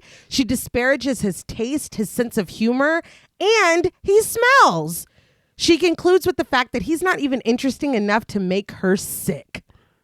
It's a great read. Yeah. It's a 10 out of 10. I would dissolve, I think. Yeah. I don't think I could exist after that. She's like, and that ponytail. Yeah. That's holding nothing back. I didn't want to bring it up. I just was going to let it be. I thought he was holding nothing back. But then, see Then you this. saw the ponytail. Yeah. Well, that's the comparison. It's like, oh, he's... Could be worse, I guess. Yeah.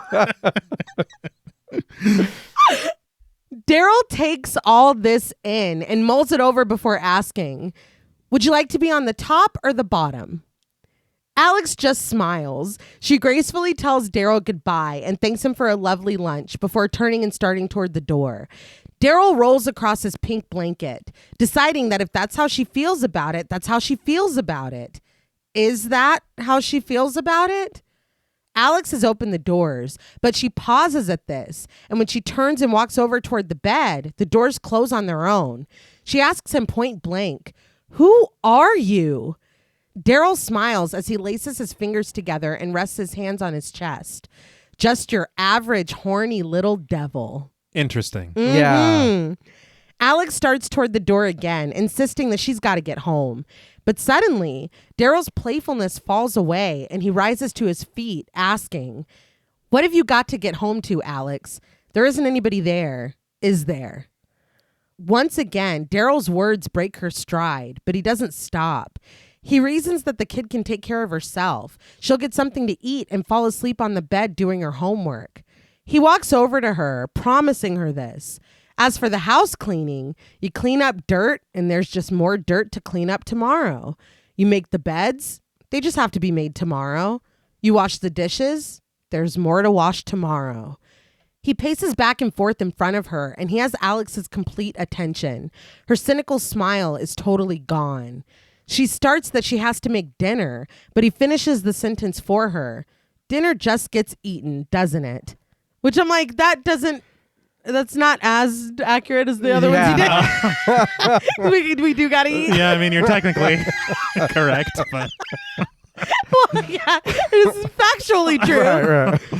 He tells Alex that she's done her best. She's done the wife bit. She's done the motherhood bit, the carpools, the vegetable garden, needlepoint and macrame pot holders, coffee with the neighbor in the morning, a couple drinks, a couple pills, a little psychoanalysis, and where is she now?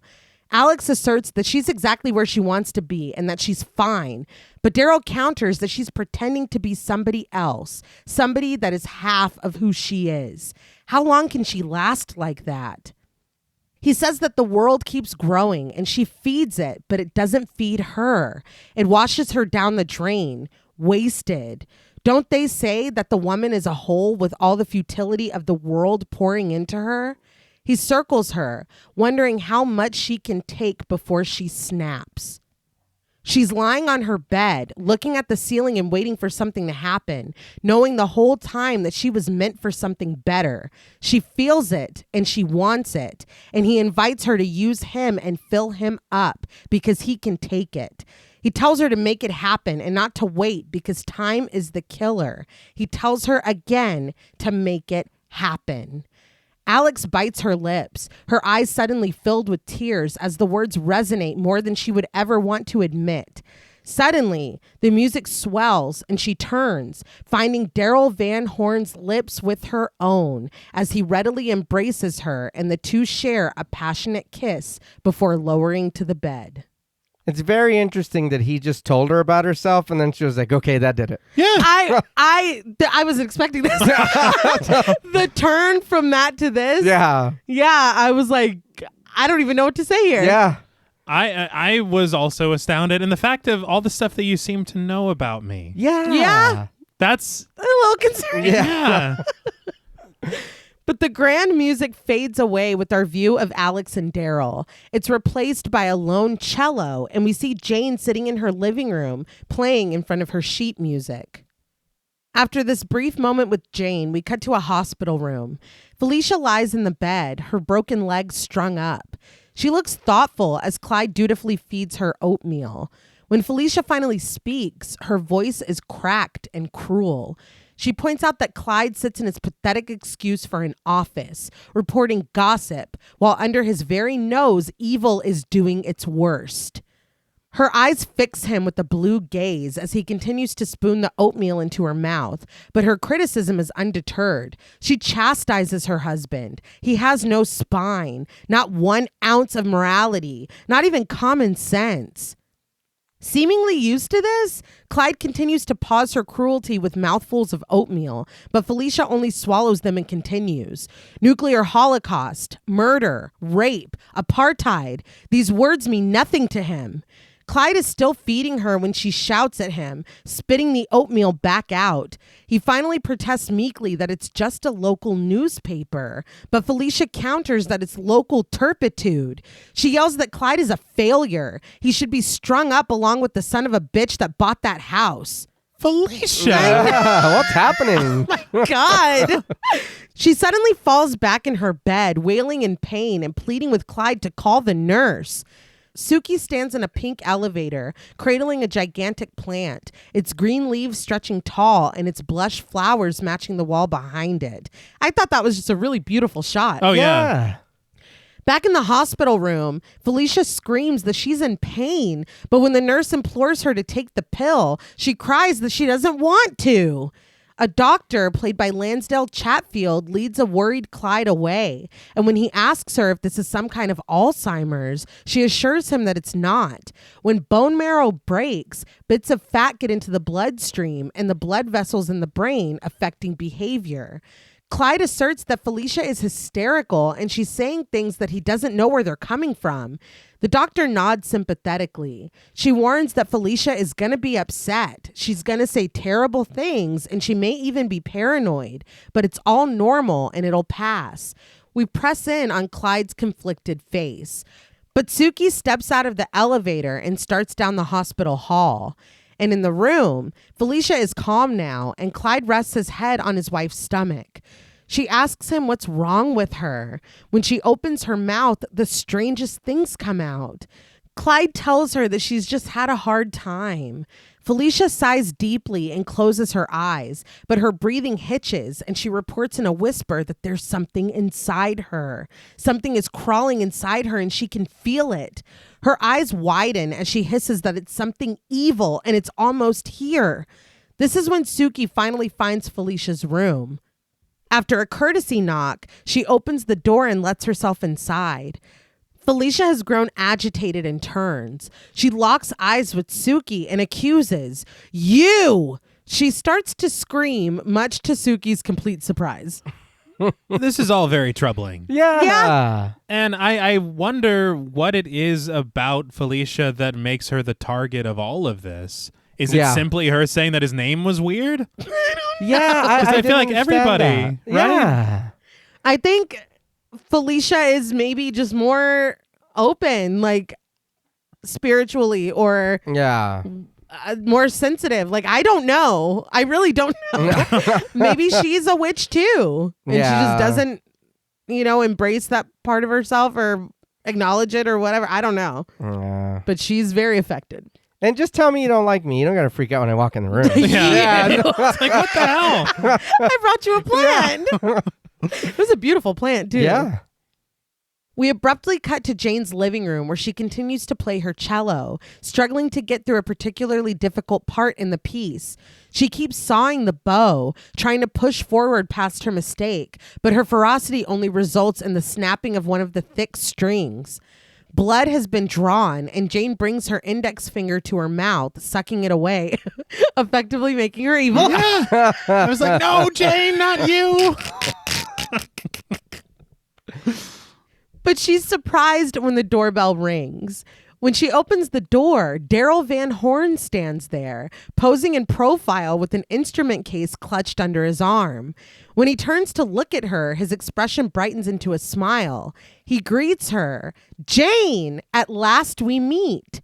He offers his name, and Jane has to make the effort to clamp her dropped jaw shut. Inside, she serves tea with shaking hands. She asks Daryl if he'd like 1 lump or 2, but he picks a different option, 4. Adding the sugar cubes to his cup, she comments, "Sweet tooth," and Daryl agrees, "Sweet everything." Okay. You got to give it to him. Yeah. Okay. It was a great line. He shares that he's a sugar junkie. Sugar, chocolate, Coca-Cola. He's got an uncontrollable appetite in every department. Jane raises her eyebrows and warns that that's not good for him. But when she leans forward to serve his cup, she whacks her head on the light fixture and has to steady both it and herself before sitting down. Daryl assures her that it doesn't bother him. He has a supernatural constitution. It's genetic. Interesting. Mhm. Yeah. He keeps giving these sly A clues. little breadcrumbs. He doesn't hold on to health consciousness shit. He pardons his language, but continues that these guys are 60 or 70 years old, breaking their balls to stay fit, and what for? When he dies, he wants to be sick, not healthy. He brings his cup to his lips, but the entire time he's been speaking, Jane has been pouring her own cup, which has overflowed and filled the saucer beneath it. She chuckles awkwardly that that's one way to look at it before looking down and realizing the mess she's made. Daryl asks sincerely if he makes her nervous, and Jane answers with a sigh. "God, yes, you do." She quickly apologizes. She shouldn't have said that, but Daryl stops her stammering, assuring her that truth is best, and she agrees that it's so true. The two lock eyes for a moment before Jane gathers herself enough to ask what brings him to Eastwick. Daryl settles back in his chair, realizing that they're going to have polite conversation. Jane says she's sorry, but Daryl says that he doesn't mind. He came to Eastwick because he was drawn here. Interesting. He needed a place to settle down, and he liked the house.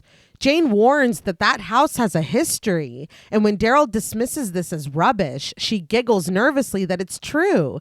They say they used to burn people there. Witches. Daryl scoffs. Hocus pocus. There's the history. Yeah. Yeah, that's also a movie. Yes. A lesser. In my opinion. Right. He educates Jane that the witchcraft scare started as back as the 14th century by the medical profession. Jane looks shocked at this, but Daryl provides more information. They were trying to get midwives out of the childbirthing business. Most of the women they burned were midwives. Jane asks if that's really true, and Daryl nods that she better believe it. It's just another example of a male-dominated professional society exploiting females for their own selfish purposes. Jane is leaning forward, listening to his every word when Daryl grins. Men are such cocksuckers, aren't they? Jane scoffs at this, but Daryl assures her that she doesn't have to answer. He knows it's true. They get scared and their dicks go limp when confronted by a powerful woman. So what do? They call them witches. They burn them, torture them until every woman is afraid of herself and of men. And all for what? He laughs, for fear of losing their hard-ons. Jane doesn't respond, but Daryl abruptly suggests, "Let's play some music." Jane stands and crosses the room, and Daryl looks her up and down, letting out a small grunt of approval. So again, he is very forward and very bold. Yeah. But it feels like he's catering everything he's saying specifically. Yes. Yeah. Well, and it's this duality and dichotomy of him being like, you know, it's men who have cultivated this society to make a woman afraid of herself, to make her, subservient to men. It's women are magical. And then Jane gets up and he's like, Like, it's like, what he's the doing? Fuck? Yeah. You are, man. Right. That's you. It's just this. It's a wild fucking character, man. And the way that he's presenting himself right now. Yeah. It's a ride. Night has fallen now, and thunder rumbles in the sky. But in Jane's living room, Daryl is expertly playing his violin for her. When he finishes the piece, she stares at him in awe. He's like, it's a little trick I learned when I went down to Georgia. That's good. I didn't even think of that. Right? Yeah. That would have worked great. Yeah. She whispers in amazement that he plays beautifully, but Daryl assures her that it's nothing compared to her. She's an artist. Intonation, vibrato, stretch. She might think he's crazy, but he knows music. It's the only thing that makes him humble. He sets down his violin and goes over to her, looking down at her where she sits on her couch. She asks him if he doesn't think it's prissy. Their leader told her that her intonation is prissy. Daryl sinks into a squat so that they're eye to eye, and he grips her shoulders when he tells her that she has precision, and precision is not prissy. It's the foundation of passion. Passion without precision is chaos. He implores her to look at her thumb and its sublime positioning. She really keeps the pressure on. Most men can't, but she has the most beautiful callus. Jane is leaned in, intent, eating from the palm of his hand when he takes hers. It's this hand that's her failure. He breaks it to her flatly. Your bowing sucks. That took a turn I didn't expect. Yeah. Thank you for being honest. I guess. He stands and moves away, and Jane hurries after him, asking why. So he tells her. Her spiccato sounds like marcato, her legato like détaché. She's killing the passion. He implores her to let it go. What's she holding back? He tells her that these aren't just notes, they're phrases and human outcries. Her voice choked with emotion, Jane pleads that she knows that. She practices until her fingers bleed. She sits down in her chair, and Daryl tells her sympathetically that he knows. Crying now, Jane admits that it's the 16th notes in the allegro. She just can't do it. But Daryl counters, yes, you can. Jane knows that it's no good. She just doesn't have it. She can't do it. But Daryl tells her again she can. He rolls up the hem of her dress, and her attention snaps to him. Daryl takes each of her knees in his palms and tells her softly to trust him. Jane does, allowing him to spread her knees apart and place the cello between them. He slides her bow in her hand and implores her to just try it. Tears still on her face, Jane shakes her head, but Daryl won't accept this. He tells her to just let it go. She has a great passion within her and she needs to let it out. He can take it. He wants it. Jane begins to play, losing herself more and more in the music as the piece continues. And Daryl's talking her through it, encouraging her to feel it, to let go. He turns and begins to play on her piano, turning this solo into a duet, imploring her to let that feeling wash over her, tickle her. They play together, and we watch Jane's meekness melt away as her copper curls fall loose and smoke curls up from her sawing bow. The score swells as Jane throws her cello to the side and stands, letting loose a lusty groan. She rushes to Daryl, knocking him against the piano and setting off a discordant note to accompany their passionate kisses. Sheet music falls to the smoking cello and catches fire, but it's no match from the heat radiating from Daryl and Jane as they crash into the surfaces of her living room and into each other. I hope they use a condom. And there you go, get in the game. I mean, Yeah. good for her. Mm-hmm. I thought at some point during the conversation he was going to mention that he had a tiny penis. That's what she wanted. Yeah. I thought it was just going to be something that happened with all. Yeah. You know, me personally. Susan Sarandon had said that they filmed the beginning of this seduction scene together, but Jack Nicholson had rapped by the time it was her turn to do the close-ups with the cello and stuff, but he came back to stand there and be there for her when she did it. Oh, Okay. wow. Veronica Cartwright had said something similar, that he would show up in costume to support the actors that were in the scenes on days when he wasn't needed. That he would just show up, get in costume, and be there. That's really cool. Yeah. In the morning, Suki parks her van outside of Alex's house and leads her 6 children inside.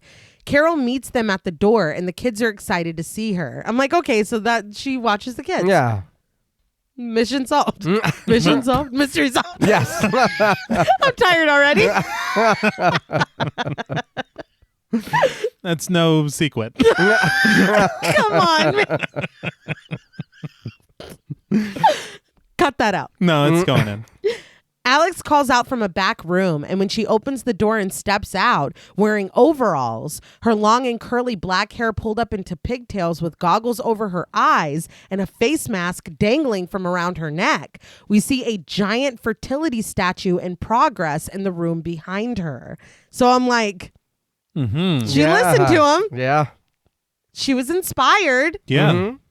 She rushes past Suki, who holds onto a tennis racket, warning that they're going to be late. Alex calls out to Carol that she left the number on the fridge before hurrying away. Suki points out that she isn't dressed, but Alex counters sing-song, "I'm not naked." They leave, but we press in on the statue, built to the proportions that would please Daryl. On the road, both ride their bikes, Suki going straight and Alex zigzagging hers playfully under the treetop's lush shade. Suki gushes that she can't believe it, and Alex agrees that she can't either, but she swears to God she couldn't walk for 2 days. Suki screeches in excitement and laughter, and Alex laughs too, sharing that he has the most amazing penis. It bends the wrong way. Suki is taken aback by this, but Alex doubles down. And when Suki tells her that she's terrible, Alex counters that she's not terrible. She's fabulous. Alex starts powering forward, riding faster than Suki. And she tells her that it's not just because they slept together. It's like he knows everything about her. He knows everything about everything. And she says that she can't wait for Suki and Jane to meet him. Jane is gonna love him. See, Yeah. when you get some good, you're fucking confused. You're not thinking right. It's The two cackle as they continue biking down the road. But when they arrive to the Lennox mansion, Jane is already there, lounging in a pool chair set in the grass. But she's like we've never seen her before. Her red hair is loose, flowing in waves and curls. Her large round lenses are replaced with sunglasses, and her body, usually hidden in modest clothing, is displayed in an off-the-shoulder polka dot dress. Or bathing suit. I don't know what the hell this is. But she looks great. Or a tennis outfit. Suki and Alex are literally like, "Jane, is that you?" But Jane just grins, stirring her martini with her finger before bringing the finger to her lips and sucking it. Taking a look at Alex in her overalls and pigtails, she asks, "Are you here to fix the plumbing?" Alex's good mood has evaporated, and she corrects that she just didn't have time to change. When she asks Jane what she's doing here, Jane fishes the olive out of her drink and smiles that she was invited here. And Alex counters annoyed, "So was I." So Jane has transformed. Yes. yeah. This is a whole new bitch. Yes. And Susan Sarandon had said that she was still trying to figure out how she was going to act after Jane's transformation. And she had told the hairstylist, Linda Jurasich, that she wanted really red hair. Uh-huh. So the stylist came back with this wig, and Susan Sarandon said that in that moment, she'd found the character, this new version of Jane. Okay. And it's a very good wig. I wouldn't have guessed. No, Yeah. I didn't know until she said that. I Yeah. was like, okay. Till you told me. Yeah, really. But suddenly, Daryl's voice calls out a booming hello. Jane raises her hand and waves to him dramatically, calling out, "Darling." Daryl saunters over carrying tennis rackets, shorts, purple and yellow tennis shoes, a white button down, and a hat pulled onto his head. I feel like those have to be his tennis shoes, Jack Nicholson's, because of the Lakers. I thought the same thing. But he's even adjusting himself as he goes. Yeah, well. I'm like... This is my house. Yeah. And darling is a lot. That's both. With Alex right there. Yeah. All of it is a lot. Like, you just put those underwear on? He's like, you don't have to be here. Yeah. This is where I live. But Jane rushes over to him excitedly. Alex asks him if they're late, but he reassures her, not at all. Jane mutters that she thought they were playing singles, and when Alex is confused, asserting that Jane doesn't even play tennis, Jane informs her, I do now. But in their bickering, they don't notice that Daryl isn't looking at either of them. He walks right between Alex and Jane to extend a hand to Suki, telling her, at last we meet. We see that there are deep healing cuts down Daryl's cheek. Yeah. It's partially concealed by his sunglasses, and there's also a bandage on his earlobe. I don't know, if that's like a demon coming out. Yeah. Or if they're getting rough. Yeah. Oh, I don't know. I was like, are we going to address that? Yeah. Those are open wounds. That's a lot. I'm just a little concerned. Suki shakes his hand with a polite smile, but Daryl raises his hand to cup her cheek, asking to just get a look at those eyes of hers. Alex and Jane stare in shock, Jane even pulling down her sunglasses to get a better look as Daryl correctly predicts, "You're a fertile creature, aren't you?" Suki just laughs and says, "Thank you, I think." But Daryl presses forward. He's been reading that rag of a newspaper, and Suki is a genius. She's wasted there, pearls before swine. He asks when they're going to do their interview because he loves interviews. Suki shrugs that they can do it anytime he says, but Daryl is still gushing about how much he loves them. They're so intimate, just the two of them banging away head to head. Interesting. That was a specific choice of words, I think. He chuckles and Suki starts to look uncomfortable, eyeing her friends as her polite laughter dies away. But Daryl decides that today isn't for the interview. It's for tennis. He asks the ladies if they're ready. Jane and Alex are still shocked silent, offering only their stares as a response. So Daryl drapes his arm over Suki's shoulders and leads her away, proclaiming, "What a day." Suki looks a little nervous as they walk off, and Daryl leans in to ask, "Is that your perfume?" They walk out of frame, and Alex and Jane are revealed behind them. Jane angrily throws her martini glass to the side, where we hear it shatter on the ground.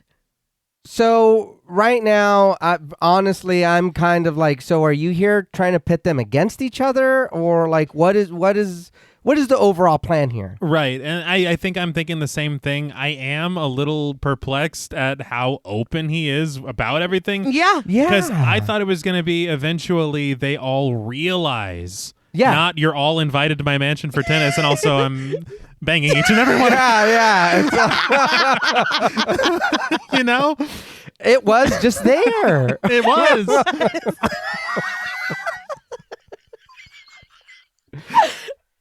On the tennis court, it's Daryl and Jane on one side and Alex and Suki on the other. Jane gets ready to serve, launching the ball aggressively at Suki. Suki screams and cowers, and when the ball bounces out of bounds, Alex announces, "Double fault." Suddenly furious, Jane yells at her that she's not deaf and she's not blind, so Alex doesn't need to shout.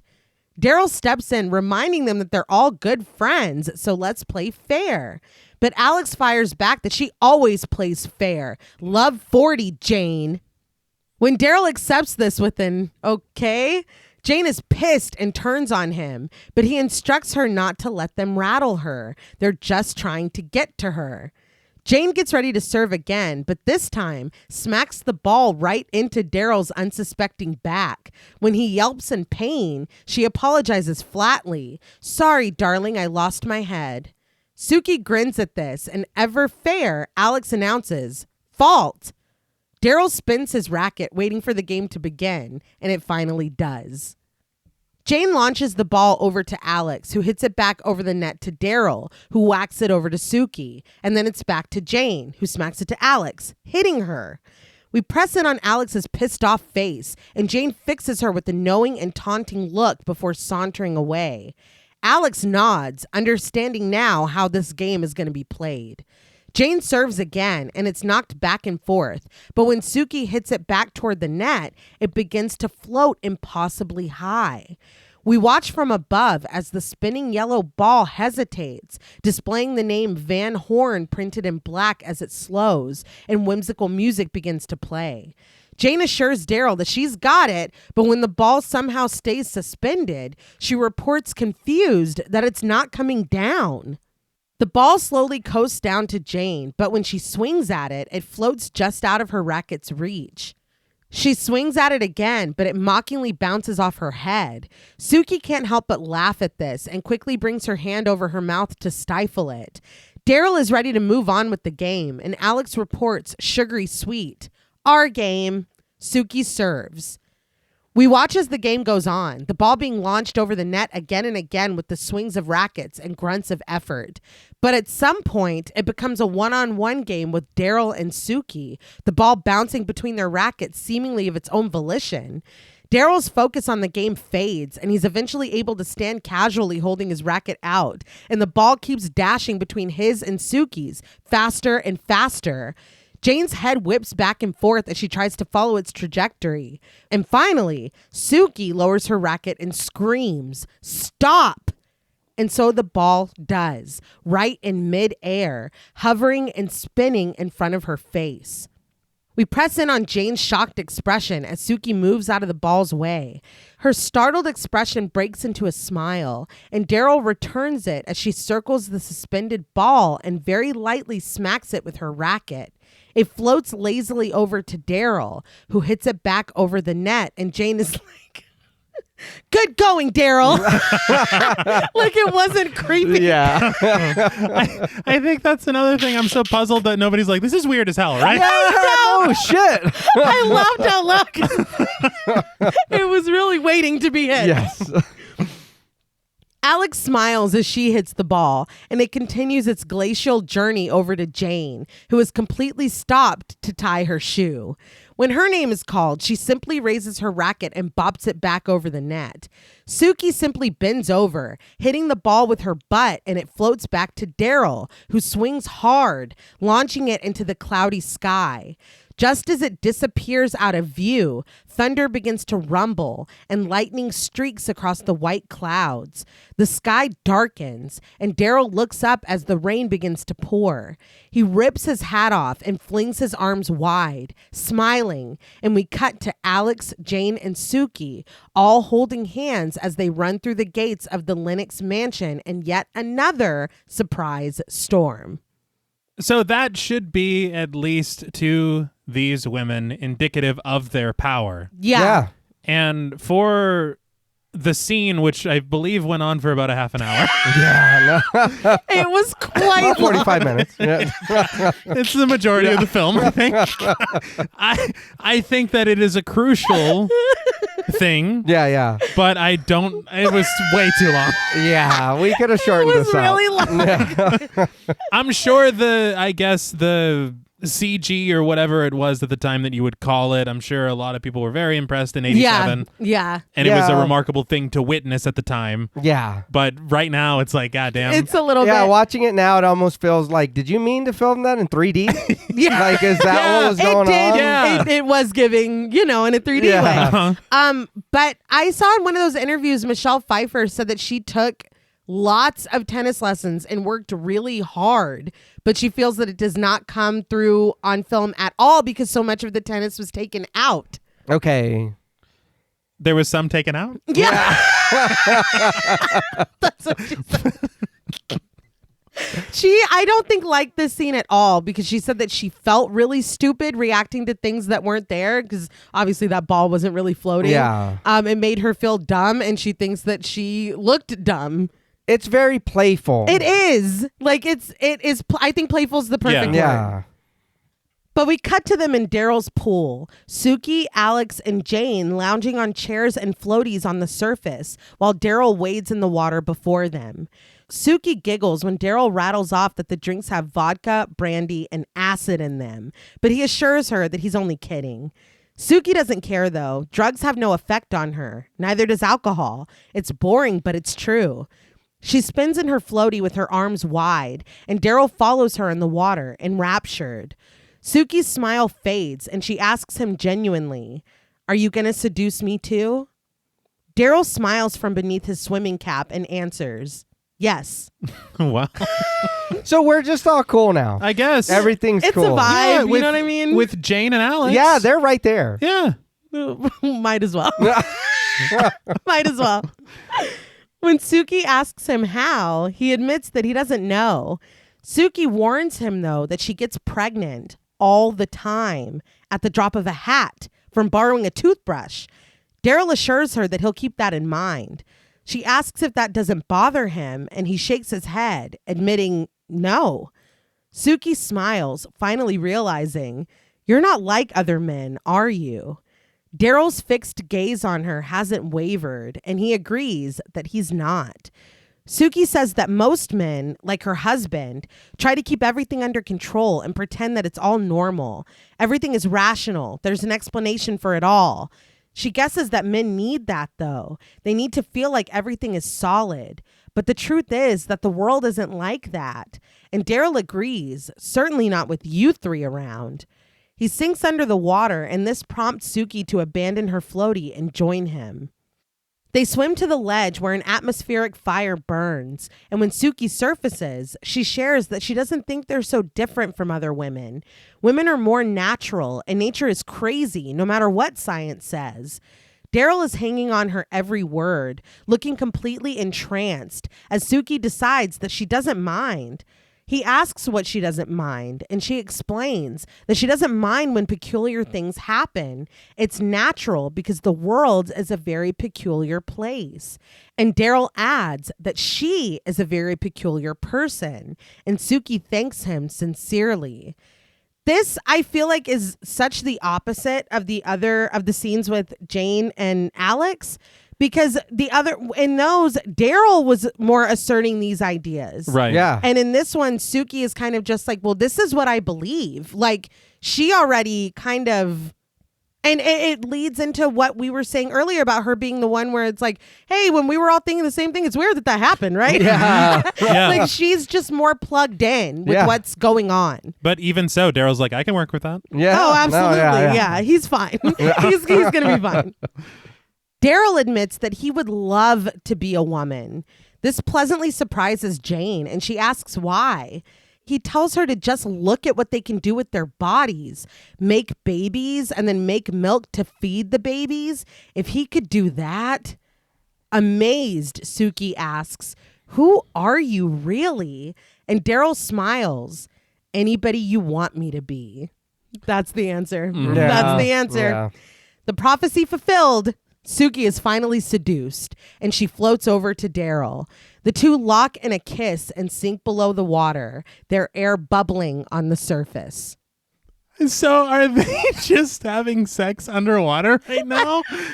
And from the other side of the pool, like Jane and Alex, They're there. just Yeah, watching. they're still there. They see like a warped version of just like what is going on in this house? That is the implication. Yeah. I think it's implied as well that this is the four of us are there's that thing going on with all four of us. I think that's implied in the film. I think. Yeah. From after this point. You know what I mean? Yeah. And from my understanding, the novel is it's a lot more sexual, and it is explicitly all four of them and variations within the four. Okay. Because in this film, it's kind of more just spoken of things going on. Yeah. And not explicitly. It's like, you cowards. In the mansion, we are treated to operatic music, and as Pavarotti's voice swells, Fidel lets loose a towering wall of pink balloons. Alex, Jane, Suki, and all of Suki's children run toward it as it falls, and they're lost in the whimsy. When I saw the kids, I'm like, oh, we're like, this is later. Yeah. Like, we're locked in. Daryl joins them all as they play, prance, and toss the balloons at each other. In his Kevin Smith's tuxedo. Yeah, what the fuck was going on? It was an interesting choice. Yeah. Look, he's not bowed to one rule of fashion. That's fair. That's fair. You know, go with this tuxedo, big ass shorts. Yeah, wow. It's a choice. It's a choice. And I'm pretty sure he's still wearing those yellow and purple sneakers. Probably. I think he is. In the ballroom, an angelic statue holds up a radio as Daryl and Jane dance amongst the pink balloons, clinging to each other like lovers. Daryl in his suit jacket, black shorts, and yellow and purple sneakers, and Jane in a glittering gold gown, her hair loose and unbidden. I think it's the wide leg. I think that's what they are. Huge shorts. It's like clown shorts. Really bothered you, huh? It does. I don't understand. I don't understand. It's like you're making the effort to look nice on one From the half. waist up. Well, there was a lot of balloons. We probably couldn't see the other half. It's so strange. It's like our legs are going to be... Yeah. Our legs will have full coverage, right? Yeah.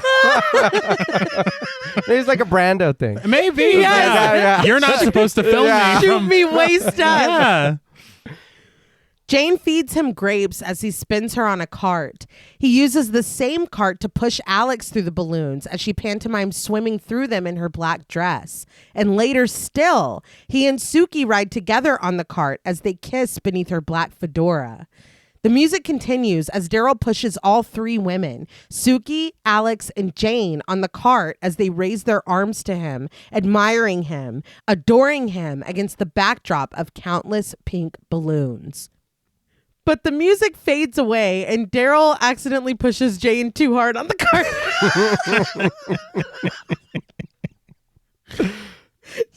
She glides out of the room, only able to react with a shocked expression and a pretty egregious ADR cry. When she approaches the indoor pool, Jane is launched off the cart and clings to a chandelier above the water. Daryl runs in, followed by Alex and Suki, who haven't even dropped their glasses.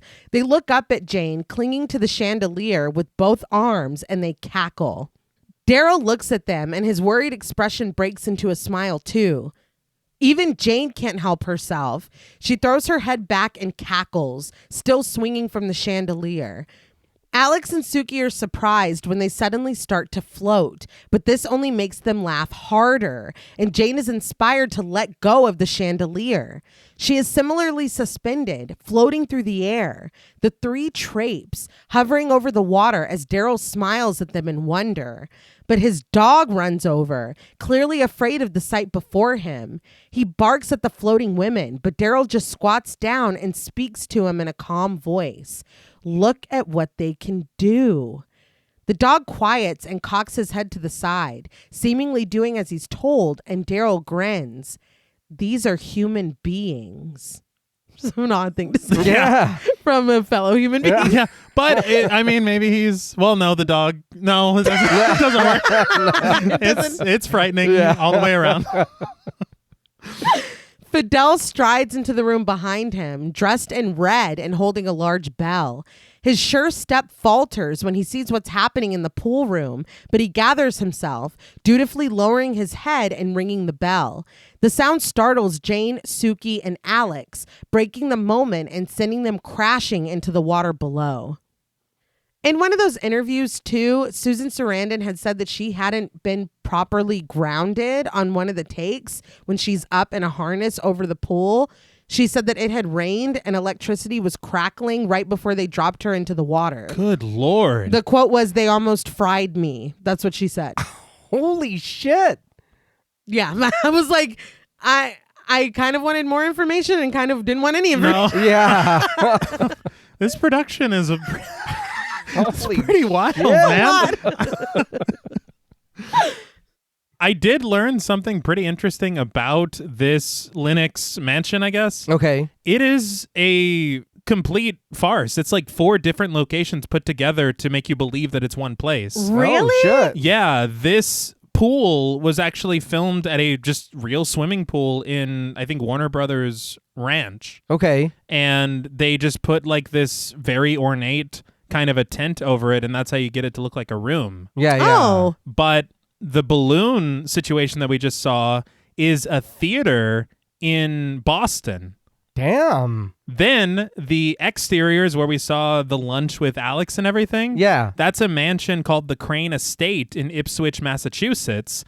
But then the interiors where we see the bedroom and all the other stuff and Yeah. stuff we'll see later is a mansion called the Greystone Mansion in Los Angeles. God damn. Damn. That's impressive. Yeah. Yeah. Because it does feel very cohesive. It does. It does.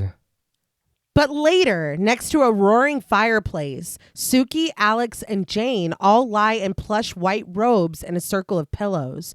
They snack from a huge bowl of fruit set in the middle of them. Suki says that when you're a kid and you don't understand anything because everything is weird and confusing, you think that when you grow up, it'll all make sense. But then you grow up and you keep waiting for the day. They giggle, and Suki asks if they think it'll ever happen. Jane hands her some grapes and decides that it starts when you open your eyes and you realize what the future has in store for you. We see now that Daryl is videotaping this, Suki's hat perched on his head. He asks what Jane sees when she opens her eyes. We see the film footage as Jane turns to him, black and white now, and offers that life is short, isn't it? Sometimes she looks in the mirror and sees everything disintegrating faster and faster. Daryl glides the camera over to Alex, who admits that she always sees snakes, hundreds of them. They crawl all over her and she disappears. She's just not there anymore. Daryl aims the camera on Suki, who confesses that she doesn't care that it's a short life or about growing old or disappearing. What scares her is the pain. She doesn't know why there has to be so much pain. I'm sure these documented confessions of fears won't be used against anyone. This is just like for funsies. Yeah. It doesn't leave this room. No, it's just for us. Just being vulnerable in a safe space. Daryl agrees, but counters with a sly grin that they don't deal the deck down here. They just play the percentages. I wanted to say, too, in those interviews, they said that Jack Nicholson bought a watch for Cher, Susan Sarandon, and Michelle Pfeiffer. To share? No, each. Okay. Can you imagine? Okay, so Monday, Wednesday. The band was interchangeable. It could be red or black, but the face of the watch had a devil on it, and the hands were a pitchfork and the devil's tail. Oh, that's Yeah. great. And he bought one for each of them. That's really cool. I know. Yeah. But in the morning, the choir sings in the church. Felicia sits near the front with her crutches propped up next to her. Despite being dressed in her Sunday best, her face is mangled and a twisted expression of horror, and she grips the pew in front of her with her lacy gloves. She mutters, "Whores." The choir continues to sing, and the word comes again, louder. Whores. Clyde is like, what? But it's too late. Felicia stands, the word bursting from her like an announcement. Whores! Clyde smiles at the other attendees while shushing his wife and trying to get her to sit back down. But Felicia is just trembling and repeating the word again. She rushes from the pew, imploring everyone to look around them. The minister, played by Eugene Bowles, looks down at her with confusion as she grips Walter's arms from where he sits in the front, asking if they really don't see what's happening in their town, in their very homes. She grips the woman's hand and doesn't let go until Clyde literally pulls her away. She screams that they all know what's going on in that house. Vice, perversions, shamelessness, cavorting with that devil. Clyde has locked her in a bear hug, clutching her crutches as he leads her down the aisle of the church toward the door. He lets loose a giggle, assuring the churchgoers that Felicia's fine, she's just sick. But Felicia is fighting him every step of the way, twisting her body to face the front again, grabbing onto unsuspecting worshipers as she implores that drugs are next, and murder, rape, incest, Spanish flies, dildos, and anal intercourse. I don't think those last two fit. Yeah, I was gonna say, everything was cool earlier, and then you got into the little middle section. It was like, It was all over the place. No. Yeah, no. That's not people's business. Yeah. She's getting messages from all over the place. She pleads with them to just listen to her, but Clyde has finally pulled her out of the church doors. Felicia pants for breath outside, but she fixes her accusing eye on her husband. Clyde invites her to just come home with him, but she spits. "You employ one of them, Clyde." Clyde tries to smile, offering that that's nobody's business, but she screams that it's everyone's business. She shares intensely that once there was a paradise, but then a serpent came into the garden. Clyde begs her to just stop, and Felicia's intensity softens. She admits that she's got nothing against a good fuck, but there's danger here. She did surprise me with that one. Yeah, that was shocking. I'm like, but you're mad about dildos? Yeah. Felicia, please. You're all over the place. Yeah. But I will say the reaction that she's had so far, I really thought we had like a Helen Lovejoy situation. Uh-huh. Okay. And it was just that kind of a thing. She's coming from that kind of a place. Yeah. Right. But for her to say that, it's like, oh shit, no, you mean Yeah, this is actually something really bad. Right. Yeah.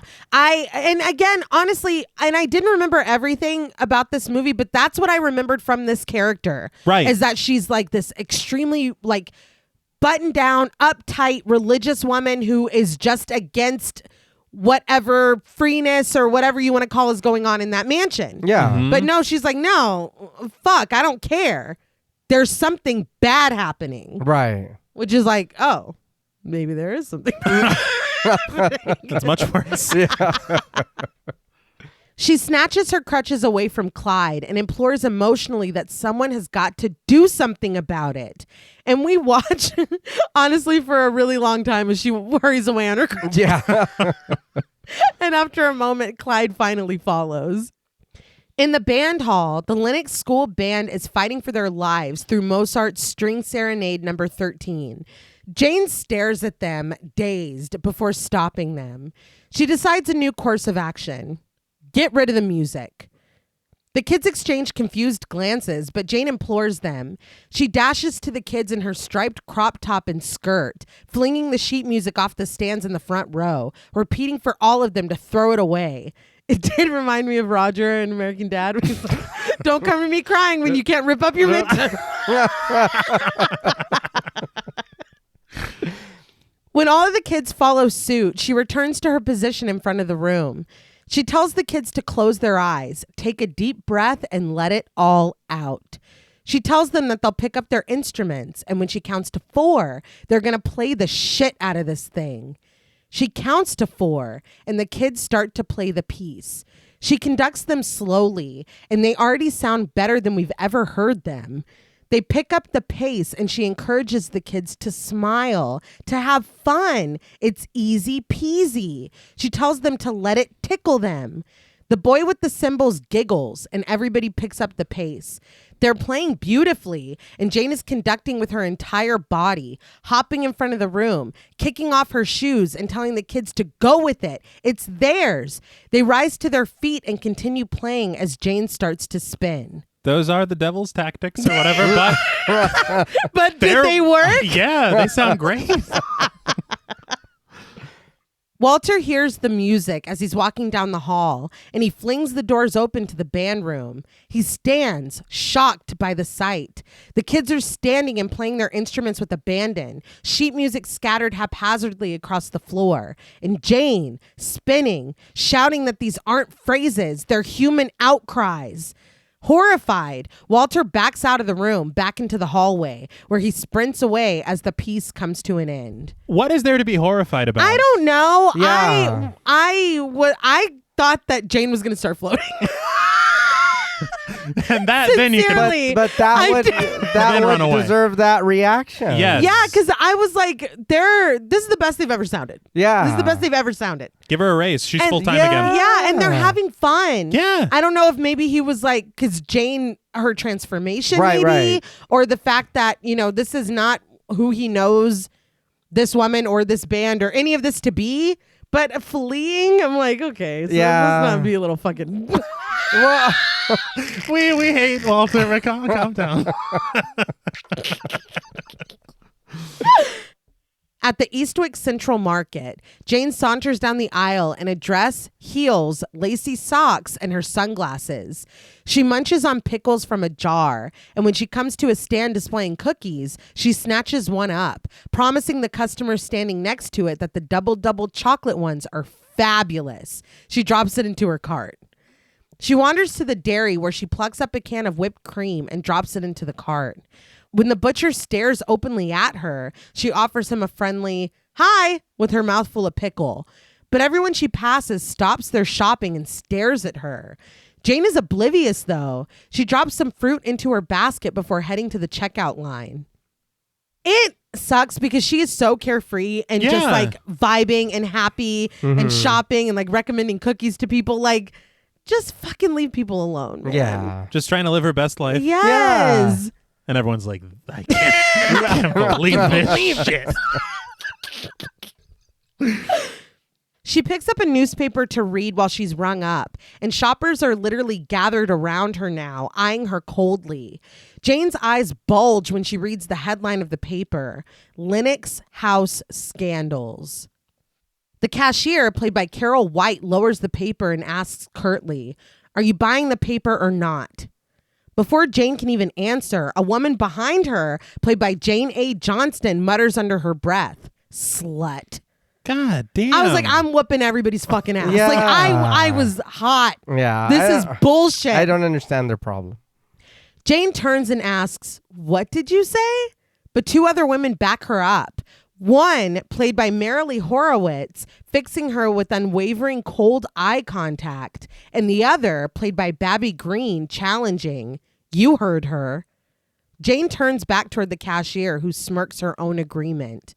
Finally getting the message, Jane turns away, passing through another cluster of women as she abandons her purchases and leaves the store.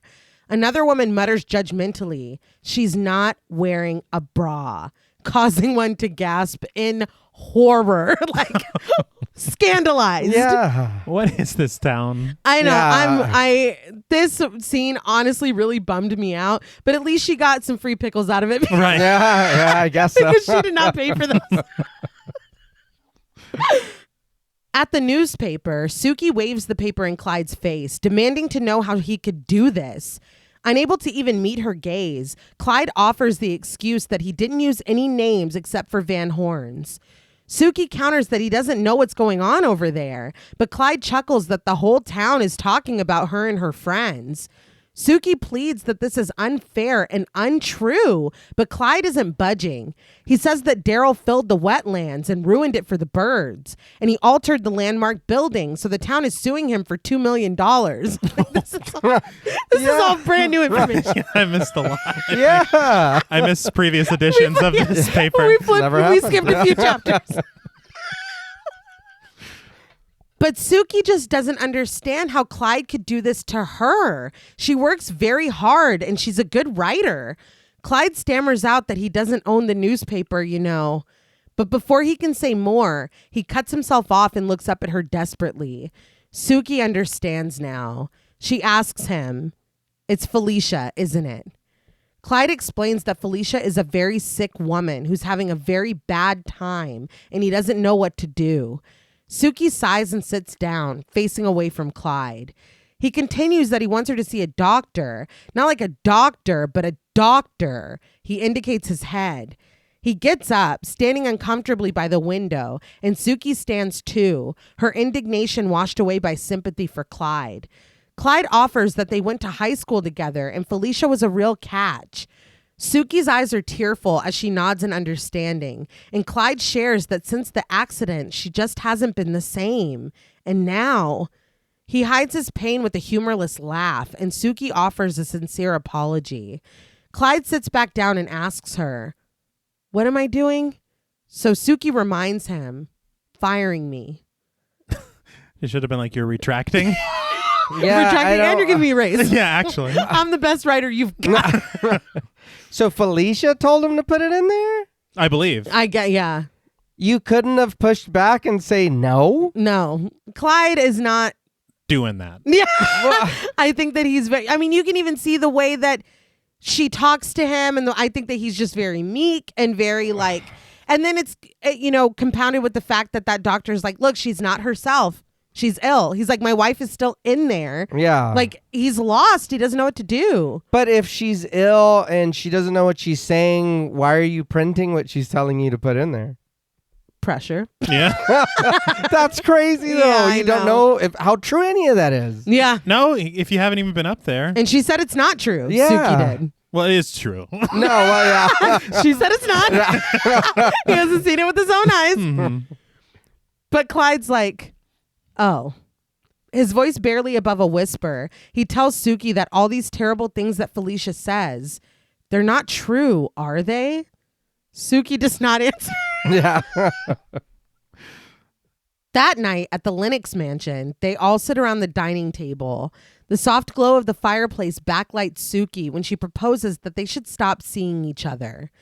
Daryl is pouring their drinks and proposes that they shouldn't overreact. And Jane immediately agrees, let's not overreact.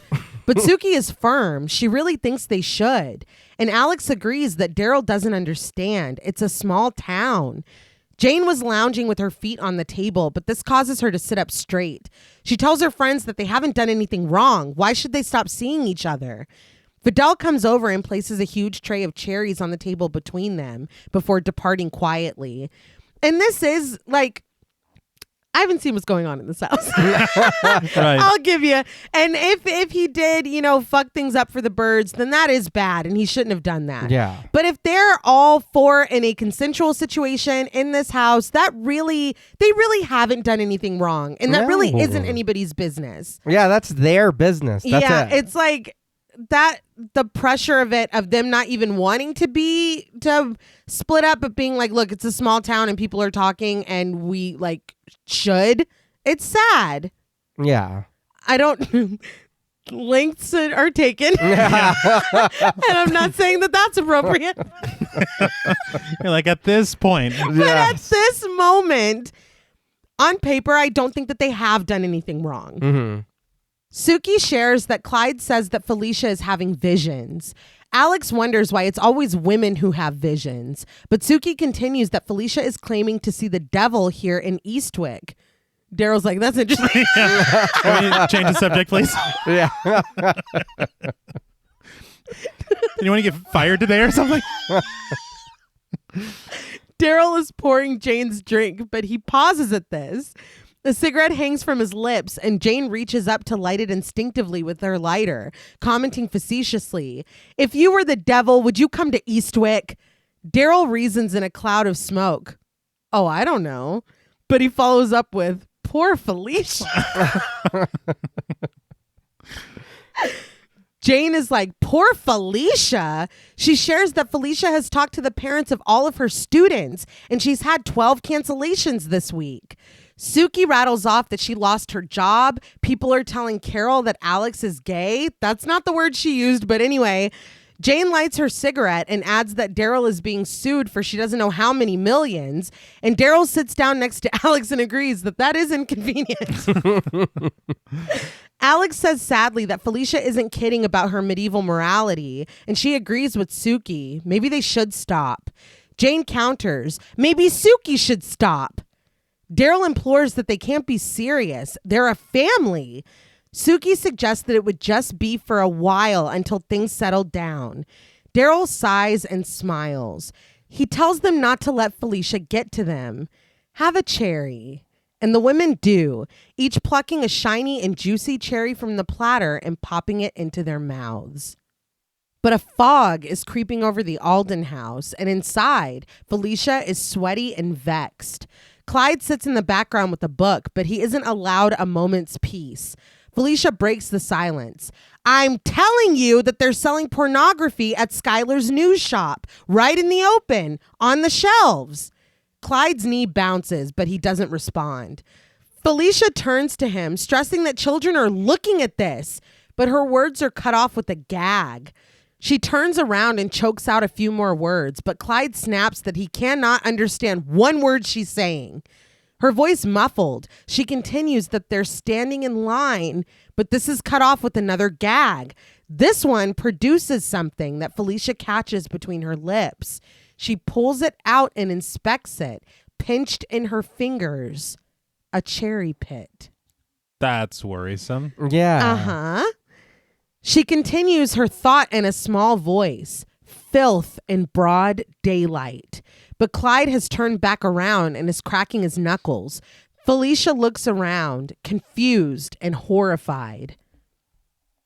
But back at the mansion, Alex eats a cherry, sharing that Felicia made a scene at Skylar's today. She was grabbing magazines away from kids and chasing them out of the store. Suki excuses that Felicia is just in pain. Clyde has even started drinking again, but Alex sits up, maintaining that Felicia is twisted. Getting to Alex through her kid is sick. Suki proposes that maybe they could help, but spitting out a cherry pit, Jane suggests that they could put her out of her misery. Oh. Be careful. Yeah. Oh. Yeah, well, That's a turn. yeah. Yeah. Because I thought they were at least good people, but they're like, what if we killed her? Yeah, that's Oh just my forward right away. God, yeah. Jane is really upset. Suki tells her, don't. But Jane hops to her feet, asserting that Felicia and Clyde are lucky to have each other. And if they don't appreciate that, she has no sympathy for them. Daryl is lounging in the pool, cradled by a zebra-shaped floaty. He has the huge bowl of cherries in his lap, and when he spits a pit into it, it dings against the metal. Alex says that this is all easy for Jane because she doesn't have any kids. She doesn't have a family. But Jane asserts that they are her family, and she doesn't want to lose it. Daryl finally speaks up, admitting that he can't stand to see them so upset. They just don't know what it does to him. Jane spits out another pit and whispers that she wishes Felicia would just go away. Daryl lowers his hand into the mound of cherries and plucks one out, holding it up by its stem. He invites, "Have another cherry." Jane smiles and leans down, seductively accepting the cherry into her mouth, and Daryl lets go of it, the stem sticking out from between her lips. And in the Alden home, a cherry stem juts out of Felicia's mouth, and she catches it between her lips. She pulls it out and retches a few more pits into her palm for good measure, but she takes all this in stride, telling her husband matter-of-factly, "He's trying to get inside me, Clyde." She rubs her stomach, sure that he's trying to use her. And those women, he's using them too. He's trying to get inside them and take their goodness. Clyde offers an absent, and he gets up to tend the fire. He's just like tuning it out at this point. Yeah. See, so this makes a little more sense because my note is, how are you connected to them? Yeah. Right. Were you part of the Covenant left? Did y'all used to hang out even as teens or whatever? You're all from this small town? Because she's feeling and Everything. experiencing. Yes. Yeah. But Felicia gets up, grasping at the hem of her skirt. She raises it up her legs, the right one still bandaged, and she writhes, whispering that he's trying to get inside her. She collects her skirt in the fork between her legs, adding that it's just like a man. Tickle, tickle, diddle, diddle. But all of this is missed by Clyde, who still faces the fire, humming and bopping his head. Felicia lets her skirt fall, smoothing it, lamenting that God made us in the image of goodness, and look at what we've become. Suddenly, she lurches at Clyde's turn back with a snarl. He finally turns to see his wife, her face red and lit by the glow of the fire, hunched over with her arms wide in an attack stance, and she croaks, "Animals gone mad, devouring the earth and each other." She approaches him, chanting, "Eat, eat, eat, eat, eat." What? Nothing for this? I'm frightened. She lunges for Clyde again, knocking him off balance, but she quickly moves away, hunched and growling, staring at her own hands curled into claws. Clyde implores her to just calm down, but Felicia's breathing is ragged. She straightens back up and admits, "I know who he is, Clyde." We see Daryl again, lounging in his zebra floaty, offering the fruit, dangling and bobbing at the end of the stem. "Have another cherry." Felicia retches as something audibly bubbles up within her. She turns and covers her mouth just as a tidal wave of bile and cherry juice comes up, studded with pits. It splatters against the end table and drips from the lamp as Clyde stands up and asks with concern, "Felicia, what have you been eating?" I mean, it's a reasonable... Yeah, there's a lot. Yeah. There's a lot of throw. One of the funniest lines in the entire movie for me. It's great. I think I'd be more like, "Oh my God, are you okay?" Yeah. It's like, damn. What caused this? Did I eat it too? 'Cause- Was that going to happen to me? Yeah. And I will tell you, it dripping from the lampshade, Oh. I had a really hard time. Yeah. No, it's it looks it looks gross, but it's good. Yeah. No, but it is disgusting. Let's get through it. Yeah. Think about it for too long. But Felicia is hunched over, lamenting those poor women. She peels her soaked sweater away from her body, asserting that she has to warn them.